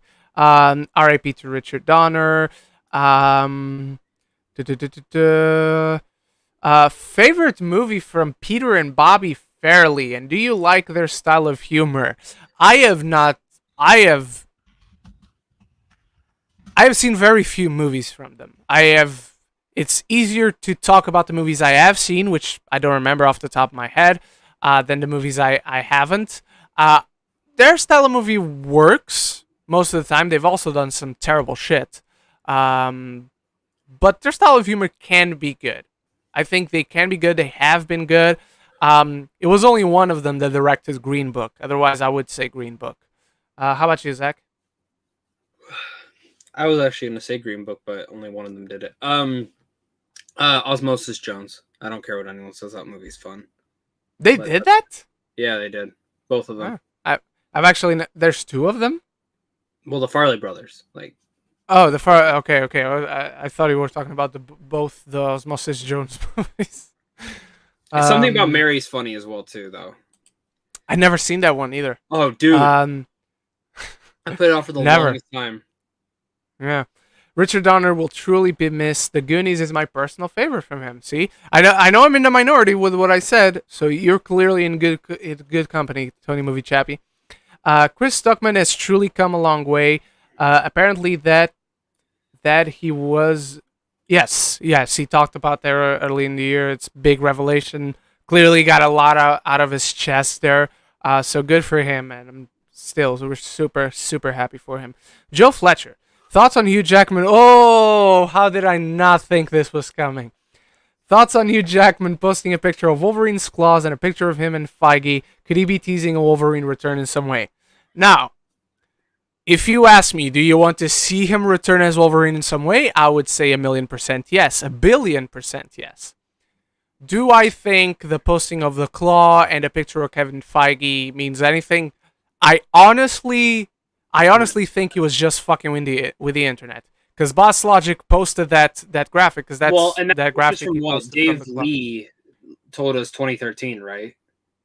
Yeah, and the picture is from 2013 with Kevin Feige. So he just posted the picture after the claw to fuck with us all, and then apparently they were both very close with Richard Donner, because Kevin Feige was mentored by Richard Donner. Hugh Jackman worked with Richard Donner at least in the first X-Men movie. So those coming out after one another were it was a choice for him to post that picture with Kevin Feige, and then he Richard knew what Donner he was fucking doing. He goes, "Yeah, I'm gonna do it. I gotta be honest though. I'm willing to bet money he's in Doctor Strange Multiverse of Madness. I'm not saying he's playing Wolverine, but I'm willing to bet money that he's in it. Okay. And this is my guess. I think we're going to see a different version of Doctor Strange. And if we see Hugh Jackman as another Doctor Strange, man, come on. That's just awesome. I don't think if we're seeing him, I think a lot of other possibilities besides Who do you think? Strange. Who do you think? Most likely, if we see him, Wolverine. No, but I mean if he's playing another character, not Wolverine, like another character from the He's MCU. Playing another character? Because I would love to see John Krasinski show up as another Captain America. Because that's who he was supposed to play. If Hugh Jackman shows up as another character, it'd be funny to see him like play a... No, because for it to have an effect, it has to be a character we already know in this universe. So... Hugh Jackman as a Captain America would be interesting. Yeah, I'm going to go with a Captain America. Okay. Or as a Thor, because he's also Australian. Yeah. Like Hemsworth. All right. Network 98. Zach, was the Sundance movie you said was awful? Yes. Okay. Absolutely terrible. I don't even. I remember the rep emailed me like a week after. Hey, did you do a review? And I literally emailed back. I said, I didn't like the movie. You don't want me to do a review. Best of luck. Like, thank you for sending the screener. It was not for me. All right. Joe Fletcher, thoughts on Matthew Vaughn's cast for his new spy franchise? Henry Cavill cannot be any more perfect for this movie, as he is a great spy in The Man from U.N.C.L.E. Underrated movie. And yes, I'm very excited because it's Matthew Vaughn. It's got an amazing cast apart from Dua Lipa. So I'm very excited for it. Very, very excited. How about you, Zach? I'm not too excited about Henry, even though I love that he's in it. I've heard he's not the big role. So. Oh. That's what I've heard. Really? Yeah. Somewhere I read said he wasn't, don't expect for him to be in the film too much. But I hope that's wrong. I do hope that's a wrong reporting. I hope so too, because he's literally the first guy listed in whatever news outlets. No, because the outlet news outlets had him listed in the middle. Really? Because I only saw like him starring Henry Cavill, Dua Lipa, blah blah blah blah blah blah. Okay, I guess we'll see. Yeah. The only other thing I'll say about this is I saw Matthew Vaughn. I'm like, want him to make the last Kingsman film. It bugs the fuck out of me that it's not a trilogy. Like, Maybe Argyle is the next Kingsman film. Oh, maybe, but then where's Eggsy, man? I want my fucking trilogy. You set the fucking thing up. All right, Jordan Morgan. I literally just got here, and Zach is already trying to get random clothes. Well, I'm going to the beach tomorrow, so I'll send Zach a picture from there. You want a Kyber crystal? Ooh, I do. Send it my way. Network 98. Zach and Ren, what if Steve Harvey was in the MCU movie? Best Family Feud episode ever. I honestly don't think he would get a lot out of it, because the MCU is never too outrageous with the stuff characters say. They should you wouldn't have the great Steve Harvey. They should have the Guardians. Okay, and Guardians, yes. The Thunderbolts are, and then do the Thunderbolts on the other The Guardians family versus the Avengers family. Now, if Steve Harvey was in whatever MCU movie Deadpool shows up in, that I want to see. Dude, yeah. That I want to see. When do you think we see Ryan Reynolds back? Do you think he's in Doctor Strange? No. I mean, I think if he shows up in Doctor Strange, he's not in the mask, he's not in the makeup, it's literally just Ryan Reynolds. He doesn't say anything, you just see him. You're like, oh, that's Ryan Reynolds. Does that mean anything? And you don't get a clear answer about that. Okay. Because I've always said that, like, the best cameo is if Doctor Strange opens a portal. Even if it's an end credit or what, and it's just Deadpool, and he goes, who the fuck are you? Like, it bleeps, like, it cuts right before he says the F word. Yeah. Tony Movie Chappie, but one thing I definitely miss from Chris Stuckmann is his hilariosity reviews. I still remember that he promised one that he never did. He specifically said... Was it Serenity? I remember he was supposed to do something on that. Maybe it was Serenity, because he never did it. No. It's like when Jeremy Johns said he would do a review on BioShock Infinite and then never did. Yeah, but that one I don't care about. Breaking news. Loki shot and then cut a scene where Frog Thor attacks Loki in a scene on the TVA files. Oh, man. You know what? Disney Plus, fucking release your shows on Blu-ray, because I want to see that deleted scene. All right. Joe Fletcher. Black Widow is top 8 MCU movies for me. David Harbour and Florence Pugh steal the movie, and I hope to see them more in many more movies and TV shows. Well, one of them at least you're going to see, for sure. I don't know if we're going to see the other person. I'm not going to confirm which one we're going to see and not, for those people who still haven't seen the movie. But one of them at least we're going to see a lot of, for sure. Tobin Bell. What's your favorite movie with me in it? They're all terrible. No, First Saw, obviously. Easy choice. The First Saw. It's fucking awesome. Top 10 horror movies of all time. Joe Fletcher. Yelena is giving me anti-hero vibes with the movie and the post-credits scene. Can't comment on it. Don't want to spoil. Just gonna give you this. She's got a potty mouth.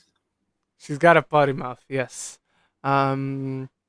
Favorite Florence Pugh performance besides Black Widow. Black Widow is not her best performance. It's incredible, but it's not her best performance. It's tricky because her best performance is not her best movie. Her best performance is Lady Macbeth. It's an incredible film. Not a lot of people have seen it, so if it's available for you anywhere on Netflix, Amazon Prime, whatever, check it out. Lady Macbeth is fucking amazing. It was my first exposure to her. And but her best movie is Fighting With My Family. How about you, Zach? Midsummer, my favorite performance for her. Nice. Nice. And then she's really good in Little Women. She's fantastic in Little Women. She's the best part about it. She should have won. Yeah. Who won? I think it was Laura Dern, right? Oh yeah, she shouldn't have won. That was and that was literally the weakest performance in that movie. That was the weakest performance. No, I completely. I mean, there were no weak performances in that movie. But that was when you do the three, Driver, Scarlett, and her. Well, I mean, yeah. I fucking hate that she won. I love Laura Dern, but if she was gonna win, she should have won for Little Woman. She's better. I think she was better in. No, I think she was better in Marriage Story. No, she was a piece of everything is better in Marriage Story. Oh yeah, the character was a piece of shit for sure. Jordan Morgan, if it's a variant of Loki, I'm gonna be so sad. I've done well not to not get my hopes up with rumors this time, but Kang. Speaking of Kang, by the way, Marvel. I know you're watching. Marvel absolutely watches the show. We know that. That is a fact that cannot be contested no matter where you go in the multiverse. Why is there not a Marvel Select figure of Kang? I know you're probably waiting for the There's a film Marvel for Legends. Ant-Man.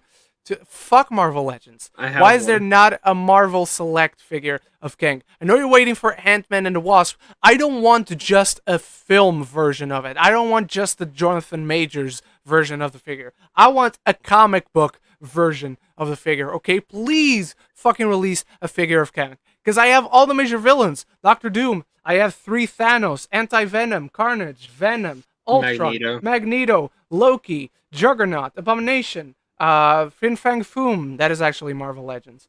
2 Deathstrokes, but that's from Arrow, so it doesn't matter. 3 Jokers. None of them from live action stuff. Electro, Sabretooth, 2 Green Goblins, Lizard, Killer Croc, the Rhino, and the rest is DC. So yeah, but please release a fucking figure of Kang. All right. Joe Fletcher, I think Sylvie lives and she will be the lead in Loki season 2. So you're with Zach that you think actual Loki dies. Jordan Morgan, Rand, don't even put that out there. I will drive to Kevin Feige's house. What are you going to do? You're going to drive to Kevin Feige's house and do what? Cannot end your story there, man. Gotta tell us what happens next if he kills her off. I think now with this show doesn't necessarily mean she'll stay that, especially because she's a Loki. But I think she dies. All right, West Movie CK. I think it's gonna be King Loki, the one who won the Battle of New York and became king. He created the TVA to become the ultimate Loki, to be the only one who wasn't a loser. That's interesting. It specifies what kind of Loki would be, and I actually like that. I maybe would prefer to see a Loki that was the king of actual Asgard, not necessarily just I mean, if he became king of Asgard, he would become king of Midgard, but you know what I mean? Just he conquered Asgard and then he went on to become Midgard without needing Thanos. But still, I really like that idea. How about you, Zach? I like it, but I want Kang. I'm going to be the only person that actually likes it, depending on the execution. If No, it is again, a if they Loki. execute it right, I'm gonna like it. That's it. Okay. Okay. All right, Jack Alexander, we got a weekly ranking. I'm a little late to the live stream, but here is my weekly ranking. 12, notes from the Chris Stuckmann short film, Notes from Melanie. Number 11, Anima. The name is vaguely familiar, but I haven't seen it. Monsters at Work. I started this too. I forgot to rank it. Was it good? I didn't watch it yet. Yeah, it's perfectly fine, perfectly watchable. Still kicking in, you know. Whenever Sully and Mike are on screen are the best parts. I like the main character, but his story right now is very uninteresting. It still hasn't kicked in full throttle. I'd rank it right below Black Widow, above the Bad Batch. And above the other thing that I can't say that I watched. Bo Burnham, what? I haven't seen what. Did you watch Inside? Fear. I did. Inside is amazing. Fear Street. 1994. I'm assuming you mean 1994. Fear Street 1978. Bad Batch episode 11. Hard 8. I don't think I've seen that. Black Widow at number 4. LFG at number 3. And number 2, Eyes Wide Shut. And at number 1, 42, the Chadwick Boseman as Jackie Robinson movie. I still have to see that one, but really great list. Lots of stuff you watched. 12 things you watched this week. Jack, good on you, man. Good on you. Jordan Morgan, if Doom shows up, we Knight Ren until the end of time. I agree with that decision. Zach? Do you agree with that decision? Yes. I'm waiting for my Burger King crown right now, even though I've never ate at a Burger King. Do you want Joe to? Fletcher. Nah. It would be cool if Doctor Doom is behind the TVA, but I think Doom is in the small city in the quantum realm. Ooh, good thinking. Good. I do want a Fantastic Four to come in through the quantum realm. Have been trapped in there since the 60s, but it's only been like a minute for them or something. Stop bragging. All right. We know you're smart. Stop it. I've been hired by Marvel. It's time to put that out there. Marvel has hired me. I am co-writing the. No, I'm kidding. I wish. I fucking would have a much better set and setup if they had. So please do. I know this sounds a bit dark, but what? But how about what if Rhodey killed baby Thanos? That one is an interesting scenario. It's not dark. It's not dark, especially for the show. We get. How about what if dark a lot Rhodey of died times. in Civil War? That'd be interesting. The only thing why yours doesn't work too much Tony, is because of how Marvel has set up how time travel works. In the MCU, if you go back in time, you don't change the future. It was never something that happened. It just becomes your present, you know? So if you go back and you change things, you're not actually changing things in your timeline. You're basically creating another timeline where that happened. But you see that's none of those effects. I've been seeing some theories about that because there's a part in Black Widow where a character talks that he fought Captain America, and we're led to believe that they're just lying. But there's so many theories about it. Is that, well, maybe he did fight one. Maybe he fought an Isaiah Bradley, or he fought. Nah, I don't think he did. I think he You was just think he's bullshitting. lying. Okay. Yeah, because he's telling all those stories. I fought Captain America and I'm an equal to him. And you're like, you didn't fight Captain America. It's the Captain America that was in that time period. Like, I don't. I just think he's making up all this stuff for the people in prison to be like, oh, this dude's a badass. But then he asks, hey, has he ever talked about me?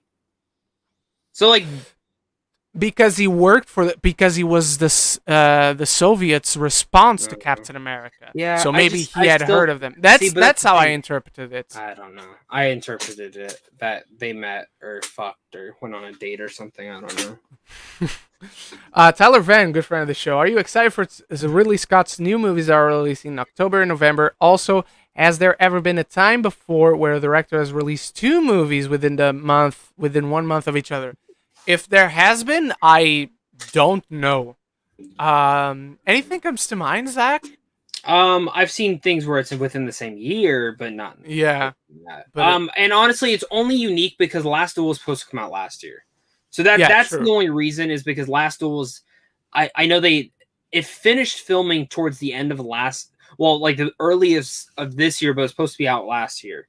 So that one I understand. And then House of Gucci is a very smaller film, and Ridley Scott, even though I'm not the biggest fan of him, we'll see. It's two films by him. So I'm excited for Last Duel. I like Ridley Scott. It's written by Matt Damon and Ben Affleck. I was about to say Matt Affleck and Ben Damon. Multiverse. The story is inherently interesting, so that one I'm already excited for. House of Gucci, I like Ridley Scott. I like the cast, but that one still needs to give me a trailer for me to be like, I'm in, or I'm just going to watch it out of curiosity and to cover it for you guys with a review. But Last Duel, for sure, 100%. 100%. 100. What if Captain America Oh, yeah, we covered this one. Deadpool versus Marvel Universe would be very cool in the What If show somehow. I don't think there's no what if scenario in that one because Deadpool doesn't exist, but there are several mini runs on the comics that cover that. So whenever you do introduce Deadpool, if they want to keep doing animated shows, you could do that animated miniseries. I think that would be interesting. What do you think, Zach? Maybe I could see it. I'd be down for it. What if Thanos came to Earth at the end of Avengers? When I read this question, even before bringing it up, I thought immediately the Avengers would be fucked. But then again, Thanos would not have Infinity Stones. So I know he kicks the Hulk's ass by himself, but he already has the Power Stone in that scenario. So without any Infinity Stones, I think it's an interesting scenario. I think it's an interesting way for things to play out. How about you, Zach? I think we should watch this happen. Let's do it. Let's have Thanos come down, show his dick, fucking flaunt it around, bring the who's his children? The Black Order? Is that what their names are? Black Order, yeah. Let's fucking have them come.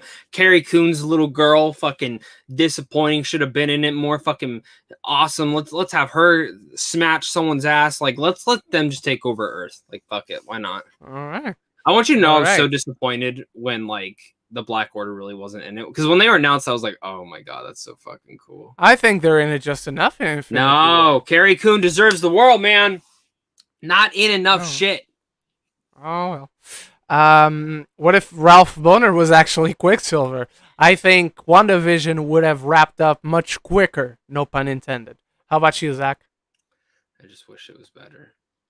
I can't. You know how I said I don't like the WandaVision finale? I think 95% of it is because of that. Wow. I seriously hate that. Like that is probably, if you ask me what is my least favorite thing about the MCU, that is my least favorite thing they've ever done. Was that Ralph Boner thing. I fucking despise that. The more I think about it, the more it pisses me off. Really? Okay. Yes. Well, absolutely. Especially now since you're saying there's variants out there and different actors can play them in different. Fuck you. Fuck you. Fuck you. And just flat out. Fuck you, man. What if Winter Soldier stayed a villain? So he probably gets a chance to kill Cap in Civil War. So that's interesting. So then Sam becomes Cap earlier on. That's interesting because that changes Civil War. It changes Falcon and the Winter Soldier.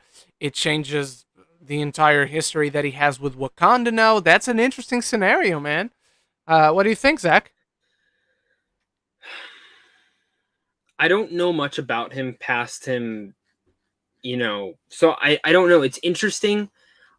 I just imagine someone would eventually kill him, though. Like, yeah, eventually someone would get a chance. But I don't see Cap dying to him.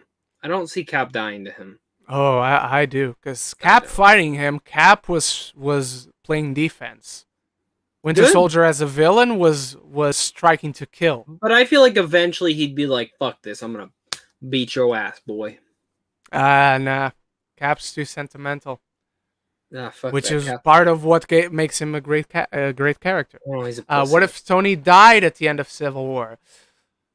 So killed by Cap and Winter Soldier, or by Zemo, or just by Winter Soldier? Because if we continue from the scenario previously, he'd probably also kill Tony Stark. Man, dude, one of my favorite things in just like going to Civil War is when Tony and Winter Soldier are fighting, and he puts the thing on his arm and he catches the gun bullet. Yeah. And it's just like his face is like, oh fuck, this is real. Like, yeah. He's going to kill. Yeah. Tony Movie Chappie. I guess you're asking, is it just me, or does the animation of Marvel What If look a bit off-putting? But maybe when I watch the series, I get used to the animation style. I don't think so. I really like this. Personally, I really like the style. It looks like a motion comic, but again, you got the full 24 frames per second motion. And not just that, Yeah. So I really like it. How did you feel about the animation style, Zach? Because Tony Movie Chappie is not the first one to say that he doesn't like it. It looks different. I mean, you only saw like 2 minutes of it, so you can't really judge a book by its cover. But give me that Star Wars anime series. Holy fuck. Yes, please. Jordan Morgan, what if Steve was the Winter Soldier, man? What if Steve was with Hydra?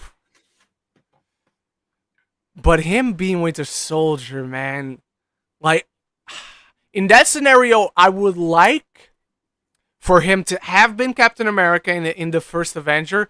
He dives on the ice, but then the Nazis get him and they turn him into the Winter Soldier. The Nazis, no, the Soviets. And it was Hydra, so I guess the Nazis. And they turn him into the Winter Soldier. That's a really interesting scenario, man. He wouldn't have the history that he has with any of the Avengers and such. So on a personal level, he would maybe lose something, but it's still an interesting story to see play out. What do you think, Zach? It's interesting. It's interesting. I hope we see more what if stories with the Guardians because I think those are interesting characters that add a lot of perspectives to it. Like, where's Star Lord? What's he doing? You know, he never got taken, Yeah. so like, he just Yeah. never happened. Never happened. He's just a dude. Yeah. He's probably working at a Parks and Recreation department. Oh, probably. All right. What if Pepper Potts became Iron Woman instead of Tony? Well, Pepper is not a genius engineer like Tony is. That's the only issue. She would need someone to create the. I'm not degrading Pepper as a character. It's just not her area of Yeah, it's not who she expertise. would have. Now, if he died, So that one gets and she tricky. took over, then yeah, Yes, that, if but- we had the history and during Civil War, like you suggested before, he died and then Pepper takes over. Now that's interesting. So that what if one I Jon could see Favreau play out. got in the Iron Man suit. What if Ant-Man never got out of the quantum realm? Well, the Avengers would be fucked. No. They would never Let me change this one. What if the Rat never stepped on the fucking button? Which is the same thing, basically worded differently. I want to see the Rat's yeah. life. I want to see what led the Rat to that point. Have you seen the video that explains how the Rat pressing on that button is not that unlikely? No, and I probably should because that is like it's not that unlikely. I'm gonna be honest with you. When I watched for the first time, you know I love Endgame. I sat there. I'm like, a fucking rat. Seriously? Yeah, it's not that unlikely. The video actually makes some great points. I'll give a shout out. I do like that they made Scott Lang smart again in there, and like actually use his degree and shit. Where are we? Here we are. Yeah. What if Pepper Potts started the MC? So basically the same question. Yeah. Bruna is here. Hello. What if the snapped heroes never got brought back for the? So what if the snap back never happened? So that one, that one connects to kind of, well, it doesn't necessarily connect, but it could connect to the one I want to see, which is what if the Hulk's experiment goes bad? He turns into the Maestro, so he doesn't have any intention of snapping people back into reality. So, yeah. Who would have had to snap then? I mean, it probably would have been Cap. Probably would be Thor. But Thor at that time was, I mean, he could have done it, but doesn't even if he's not at his prime, he's still a god amongst the candidates. Well, I just meant they had there. The reason they didn't let him do it was because he still was not in the best headspace. I know, but if you take Hulk out of that equation, the people who are there present at the moment, Thor, War Machine, Iron Man, Cap, they could have let Ant-Man do it. Yeah, I don't think so. Thor, out of those, Thor is the most obvious candidate, I think.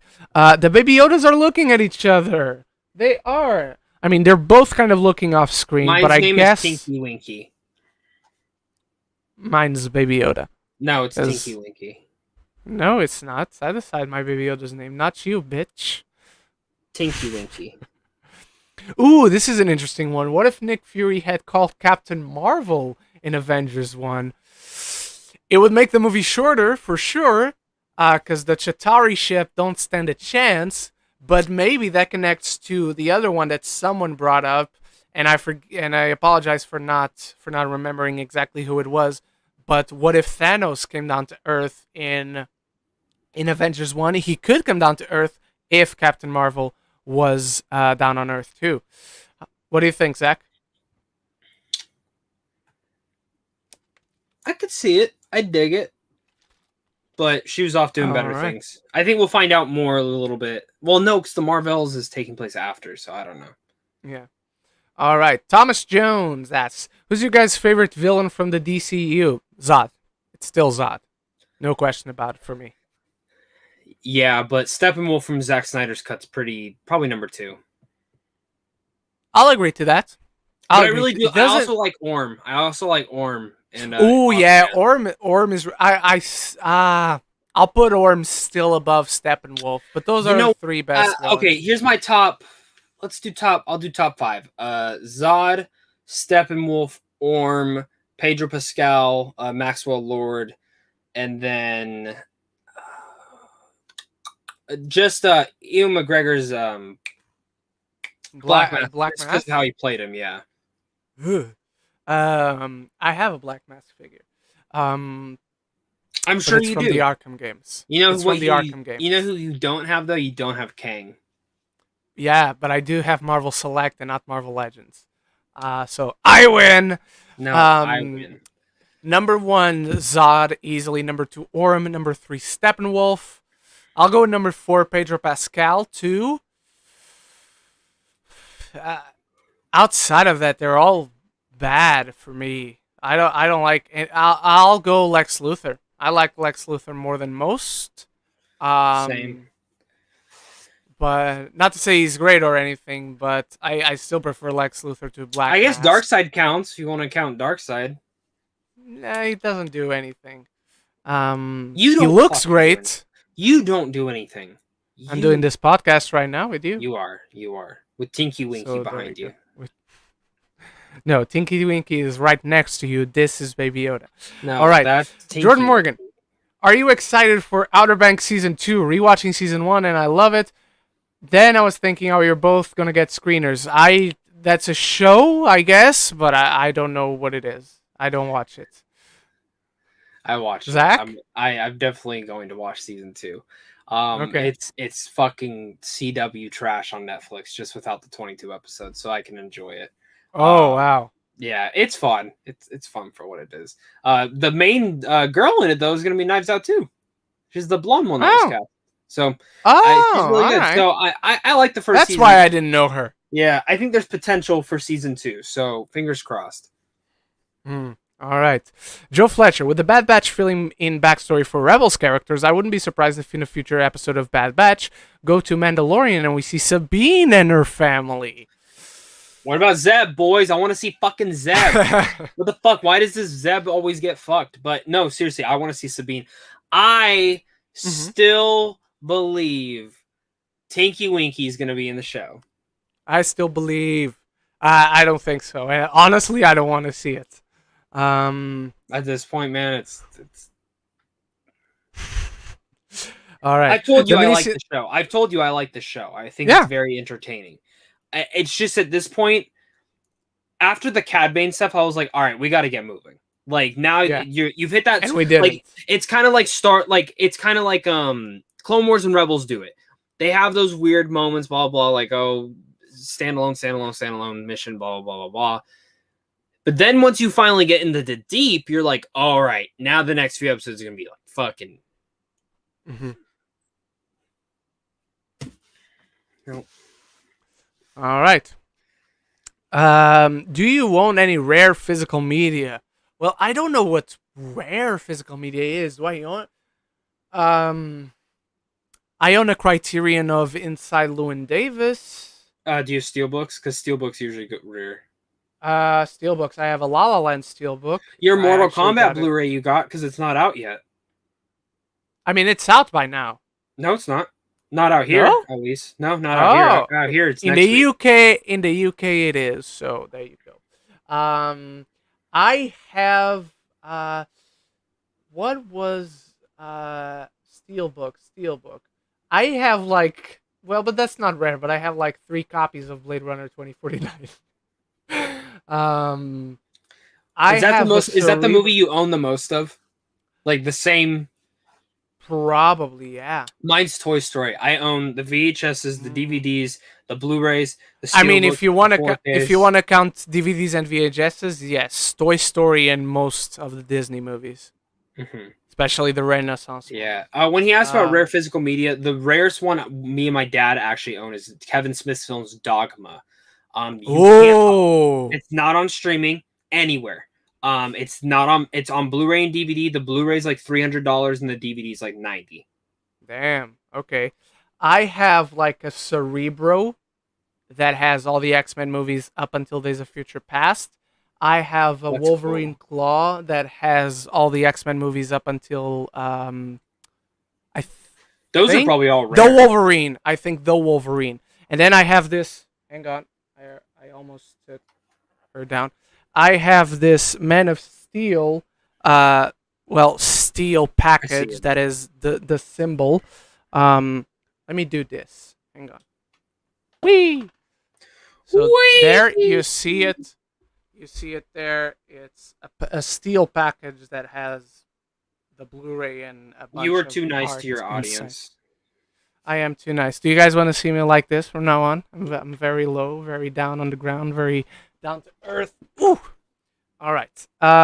Luis Feliciano, thoughts on Greta Gerwig directing the Barbie movie and Margot Robbie starring in it? It's weird because I'm excited for a fucking Barbie movie, man, and I never thought we'd see the day, but it's Greta Gerwig directing, Greta Gerwig co-writing with Noah Baumbach, Margot Robbie starring, producing. I'm fucking excited for the Barbie movie. Never thought I'd say that, but I am. So, yeah. How about you, Zach? I guess I'll see it now. All right. You've got no reason Uh, not to. do you guys think that Oti Fagbenle, I don't know how to pronounce his name, character, was underutilized in Black Widow? Yes. He served this purpose. The only thing is, I don't know why the fuck they gave that guy posters. Same. Like the way they promoted his involvement in the film is like, oh, this to the point that at one point I was like, oh, that dude, whoever he is, he's going to be Taskmaster. That's what I thought, dude. When they announced at Comic-Con that Taskmaster was going to be in the movie, and he came up on stage and they didn't say who his character's name was, they said everyone else but him. I'm like, oh, yeah, it's Taskmaster. Do you know who that character is?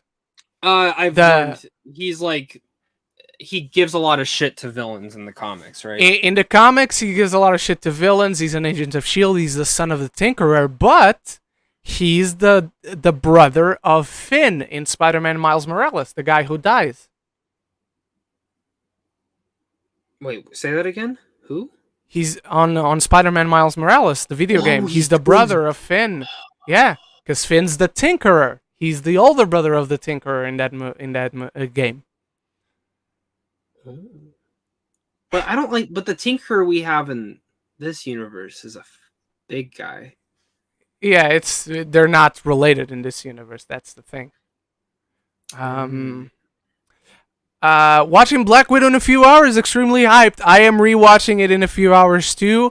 Hope you enjoy it, Zeke, and thank you for stopping by to let us know. You guys should all see Fast 9 instead. Honestly, space. Family.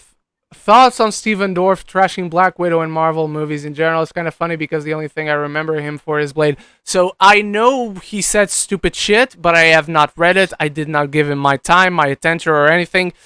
Steven Dorff, you're a dumbass. Do you know what you're doing today? Have you seen the movies you're in? Then shut the fuck up and eat shit. What do you think, Zach? He's a small penis. Yeah, that too. He probably has no penis. Bruna asks, and if Bruna was an Avenger, she would be a magical one because she cannot bother to do any sort of physical fight. Would you be on skates? That would be very impractical, but she probably would be. That'd be awesome, dude. She'd be like, doing some magic trick. Fucking. Hey, Bruna, your next video, can you please do like a Doctor Strange? I have a video where I do that. A friend of mine did the VFX for me. I don't know if I can find it. But while I search for it, TVA could be in the quantum realm. Yellow Jacket's helmet was there. Well, it wasn't at the TVA. It was at the end of time. The end of time could be in the quantum realm. But it's an interesting theory. I have not seen that one thrown out there. He's coming back for Ant-Man 3. That was announced, so... Yeah, it was. I swear I have it somewhere in my computer. Maybe it's here in my Oh, here it is. Here it is. Hang on. My hair is different. My camera is shit. But give me a second and I will show you me doing the Doctor Strange thing. And being stupid on camera. Which, no difference from any other day. A&E test is what it's called. A&E test 1. AE test 1. Oh, hang on. The camera is out of focus. I'm grabbing my hair. Here we go. Look how different the room was back then. Look how little my figures No Endgame were. poster. I No remember Endgame post. Look I at remember this. these. Look at this. Oh, look at that. What a fucking nerd. That's pretty cool. The visual effect was pretty cool. That is dope. That's pretty That's nice. dope. Awesome. I remember that Alright. hat. I remember the hat in the background for your reviews. Oh yeah, where do I have? Oh, it's up there. Okay. Let me take this out. No, stop sharing. Take out of the stream. Remove from studio. All I right. don't see it. Ren and Zach, what if they go to hell in Fast and Furious 10? I hope they stay there. How about you, Zach? Please don't. They're going underwater. They're going to find Atlantis in Fast and Furious 10. Bruh, I just want them to time travel at this point. No, they gotta go find Atlantis first, then time travel. It ends with time travel.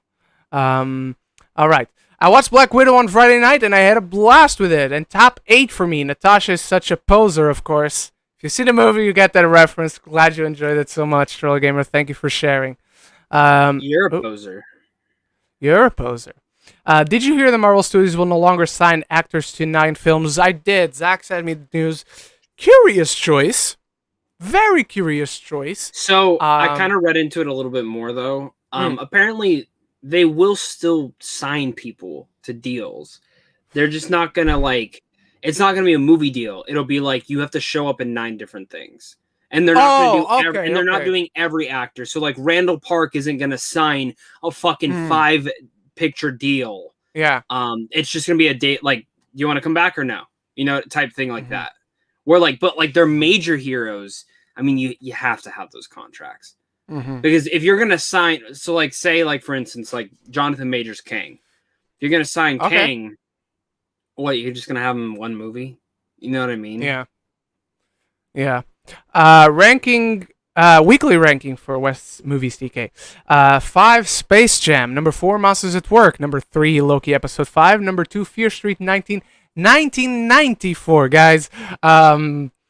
And number 1, Black Widow. Didn't love any, but they were all nice watches. I like all of these too. I would put Loki at... Well, I would put Black Widow ahead of the first Fear Street. I would put Loki at number 1 out of these. Outside of that, I agree with this ranking a lot. Thank you for sharing, my friend. What if the Terminator crossed with the MCU? Do they own the Terminator? Is the Terminator Fox? No, I don't think it's so. Paramount. It's Paramount. They could do Predator. They could do Predator and Alien. Let's get the Winter Soldier versus Predator and Alien. Ooh, versus Predator. Like, what if the Predator got the Avengers and started hunting them? That's an interesting one.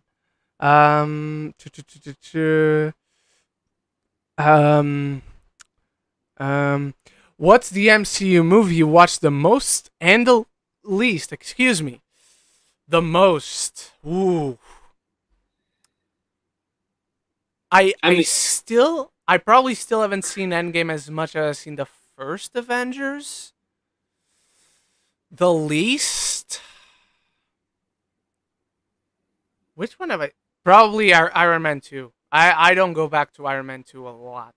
I only because I don't necessarily only rewatch the MCU movies when I'm doing a marathon, but I only watch Iron Man 2 specifically when I'm doing a marathon. How about you, Zach? My most is Guardians. My least, it's either Thor: The Dark World or Captain Marvel. Okay. But Captain Marvel is mostly just because it's the newest. You know what I mean? Like, yeah. I mean, technically Black Widow if we want to get into semantics, but we've only seen it once. All right. Braxton Stewart. Awesome name, by the way. Who's your guys' favorite character in Marvel? So I have two answers. Show or movies. If we go movies, MCU, shows, whatever, it's Captain America. If we go comics, it's the Incredible Hulk. How about you, Zach? Dude, your thing on the Hulk in the comics, that is such a fucking great choice because he is so good in the comics. The comics version, I still contend the Hulk is maybe one of the weakest characters in the MCU. I would still say he's one of the strongest, just not one of the best. Yeah.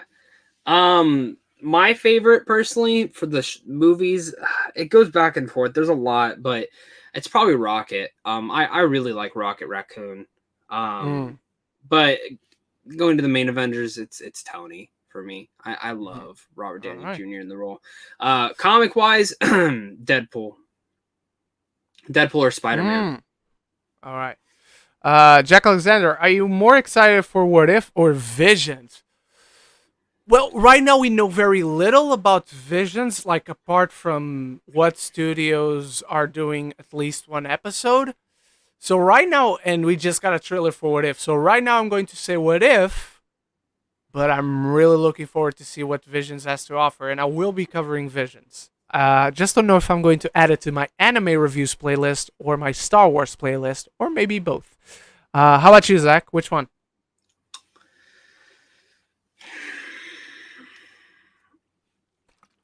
I'm going to go Visions. All right. Because it's something Star Wars hasn't done before. True. Very fair point. Braxton Stewart, are there any movies you guys are looking forward to? A lot of them. Dune, No Time to Die, Eternals. We have top 10 movies. We did one a couple weeks ago. Yeah, we did one 2 weeks ago. If you go to episode 68, our main topic is most anticipated movies for the rest of the year, so you can go check that out. But yes, lots of movies to look forward to in this year and in the next year. And in every year to come, as long as we're alive. And even if we're dead. Chat, which episode of Star Wars Visions are you most looking forward to? I'm personally most excited for the twins. I don't know the name of the episodes. I didn't know the name of the episodes were out. I'm most excited for the one, whichever one Studio Trigger is doing. Because I fucking love Studio Trigger. How about you, Zach? Do you know any episode titles? I have no idea about this show. I have literally no concept of what the fuck's going on. I watched that teaser trailer and I'm like, what the fuck? Yeah, that's the only thing I watched too. And Studio Mappa, I believe Studio Mappa is also doing one, or I'm confusing it with something else. Outer Banks is complete cheese, no doubt, but I still love it. So you're with Zach right now. I just never seen it. It's trash. Braxton Stewart, what's your favorite character in The Boys? Billy Butcher. He's my spirit animal. He uses his favorite word is my favorite word. Billy Butcher is the best. Yes. What's your favorite character, Zach? I mean, it's Homelander or Billy. I mean, it goes back and forth. They're both the best characters. Was Stormfront. It was Stormfront, then I found out she's a fucking Nazi, but yeah. John Morgan finishing his story. So before I go to Kevin Feige's house, I'll be stopping at Rand's house beforehand for that La La Land. Good luck finding my house. You'll have to find Portugal first, and you'll have to find the city in which I live, which I'm not going to say what it is. So good luck finding a house. I'm guessing Kevin Feige's house is much easier to find. It's much more difficult to break into, but it's much more easier to find. Zach and Ran, what streaming services do you have? I only have Netflix, Apple TV Plus, and Prime Video. I have Netflix. I have Disney Plus. I have, Bruna has Prime, but I use her Prime just like she uses my Netflix, and she gets access to early movies. But you shouldn't say that out loud, because now they're gonna know, and then they people don't watch. Are gonna be like, yeah, they don't watch. She has HBO Portugal, which is very different from HBO Max. And she has Apple. So I think I basically have access. I don't have them all, but I have access to all of them. At least the big ones, at least. So what do you think? What do you have, Zach? I have everything but the Peacock. Oh yeah, I don't even have access to that one. I don't care for it. Or Paramount Plus. I got Paramount. You do? You have Paramount Plus? I do, but okay. I'll tell you later, because I don't pay for it. No, that was Hulu that you talked about. Well, Hulu I don't too, but let's not talk about that in public. I still haven't. Yeah, I'll tell you. Do you have any sport Do you watch any sports? If so, what are your teams? The only sport I watch is professional wrestling, and sometimes UFC. If I know the dudes that are fighting, and if I like them enough, I'll watch it. But no, I don't watch any sports with balls. Hashtag Ren doesn't watch sports with balls. But Oh, you do, Zach. How about you? honestly, I don't. When I was a kid, man, basketball was my favorite fucking thing in the world. I played the Okay. shit out of it. Always loved it. Baseball, same thing. Football. As I've grown older, I don't have time to watch sports. I literally fucking sit in my room, play with my figures, touch myself, and watch movies and play games. So Oh. isn't that cool? Okay. You saw the private chat? Yes, I did see Yeah. that. Stop focusing on the mic. Focus on me. That's it. Focus on that. On the big head. Bring back that guy to make more effect. He doesn't have time because he's not working. Here, I'll but do my- it. Ready? Yeah. But my housemate is a VFX artist, and he has done others. If you go to my Power Rangers 2017 review, the movie, he actually did an intro for me, which I'm like Zordon in the beginning. remember I have to just find more stuff that he has time to do, remember and it's easy to do. Because I really like just doing those silly intros. All right, let's take Bruno's these two calling you more out. since they're here. I did say Disney Plus was yours. I didn't say it was mine. What's your opinions on Moon Knight? The character in the comics? Love him. The show? I'm super excited for. Fucking perfect choice. So my most anticipated Great Disney directors Plus too, man. MCU show. Great directors choice. too. Yes. Fuck, man. Yes. Synchronic, dude. So underrated. Still haven't done that video on Synchronic. Do a video. Why I watched this Why again, too. I love Synchronic. Video essay. Video essay.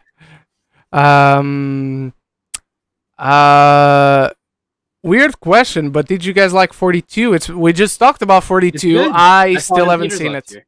I went and saw it in they did a Chadwick Boseman marathon, so I went and saw that. The only film I didn't see of his was the cop one that he did with the Russo brothers. I've just never seen it. I don't care to see it. 21 Bridges. All right, Zach, I'm going to let you answer the last question first. Fuck you, John Cena. Fuck you. Honestly, Batman. I mean, it's a tough choice, but it's my most anticipated film for like the next 3-4 years. I've been saying it since it was announced. So this is my thing. I have two issues with these movies, and the biggest thing that's my like apprehensive towards either of them is I know it's not the full story. Dune is only half of the book. That's the thing. Yeah. Dune is only half the book, so it's ending on a cliffhanger. It's ending somewhere. It's not going to be the full story, and I don't know if we'll get that next story. You know what I mean? So I don't know. Batman, I know they're planning a trilogy, and what's more likely to happen is I'm going to get the trilogy than the Dune sequel. You know what I mean? Like, so I mean, they're both my most anticipated. So, but definitely Batman. He's my favorite superhero besides Spider-Man, but the fact that it's Matt Reeves, one of the best directors working right now, Robert Pattinson, top 10 actors working right now, Paul Dano is the Riddler, the world. It looks like the Batman animated series as live action. Like it's everything I could pretty want much. the Batman to look like and more. That trailer, guys, when he's I'm vengeance. Give me the Funko Pops. Give me the hot toy. Here's the thing. It's so funny because I've only bought one hot toy in my life. It was the Zack Snyder Justice League Batman Superman. I pre-ordered it. And I told myself, I don't need any more. But goddamn it, if they came out with fucking Robert Pattinson's Batman. Didn't you get the Superman? Wasn't it? Yeah, it was a two. That's the only reason I did it. It was $400 for both. I'm like, that's a fucking steal. It's usually what, 300. I had a chance. I had a chance once at buying a Palpatine with a throne and Darth Vader for like awesome. 430 or something for both, and I didn't do it. My friend, do you know what Mercari is? Do they have that out in the UK? It's like eBay, but it's like we use it. Okay, so we use it in the United States. Maybe it exists, but I just don't know it. So this is where I sell Funko Pops. Dude, my friend found a wife selling her husband's hot toys for less than $60 because Damn. he fucking cheated on her. It literally said in the description, cheating husband selling all of his shit. Dude, he bought all of the hot toys. So he got Spider-Man video game, he got Thor Infinity War, he got Mandalorian. Dude, he got like literally he spent maybe $1,000 for almost fucking like 20 figures. Damn. He goes, some of them are missing pieces, but he goes, the figure itself is fine. Mm-hmm. I'm like, damn, this dude fucked up. Well, addressing the question to end the show on, I'm going to go. Oh, where'd he go? Hello? I just didn't want to ask, Oh. so I took myself. No, out. one or the other. The other one gets deleted forever. You can never see it. Nope, I'm not picking. I can't. One is so Braxton asked favorite character in Marvel. If you ask favorite character in comics, number one is a tie between the Hulk and Batman.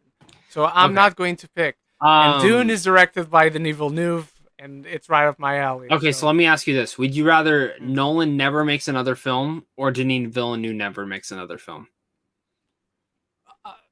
No, because I want Denis to do the sequel. No, Trilogy, whatever. No. Well, okay, let's just say he does the sequel. Let's just say he does the sequel. He's done with Dune. Dune's finished. Which director would you rather retire?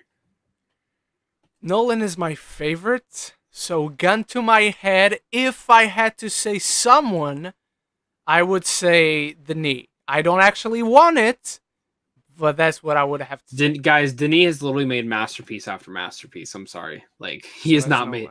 Dude. Yes, it's true. It's true.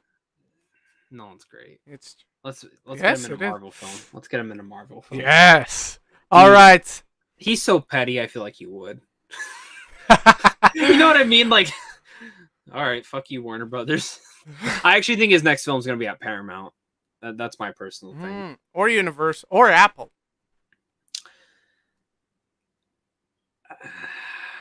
It would have to be Apple? only. It could not go streaming though. It could not. No. It would have to be theater, and then like months later streaming. Just like Killers of the Flower Moon can go to streaming. Yeah. All right, everyone. Thank you so much for joining us for episode 70. We're 30 away from the big 100. I don't know what we're going to do for the big 100. We still got time. We got 30 weeks to go. By the way, let me just say this in advance. I wanted to say this when we start live questions because that's when most people are here. But even though it's still not certain, next week we might not have a podcast next week. That's just a 1 week exception. So I'll let you know in advance. I'll let Zach know in advance. So don't worry. Just in case. Because I was gonna tell you, I might be somewhere. I'm still figuring. Okay. It out. Okay. So I might not have internet. Me too. It just Me depends. too. Oh, okay. So all right.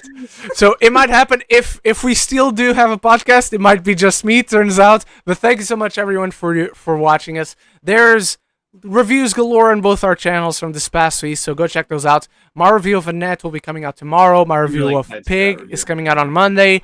Other reviews we got this week, we got the Loki finale, more Shaman King, a certain trilogy will finalize this week, and I'll have a review for that as well.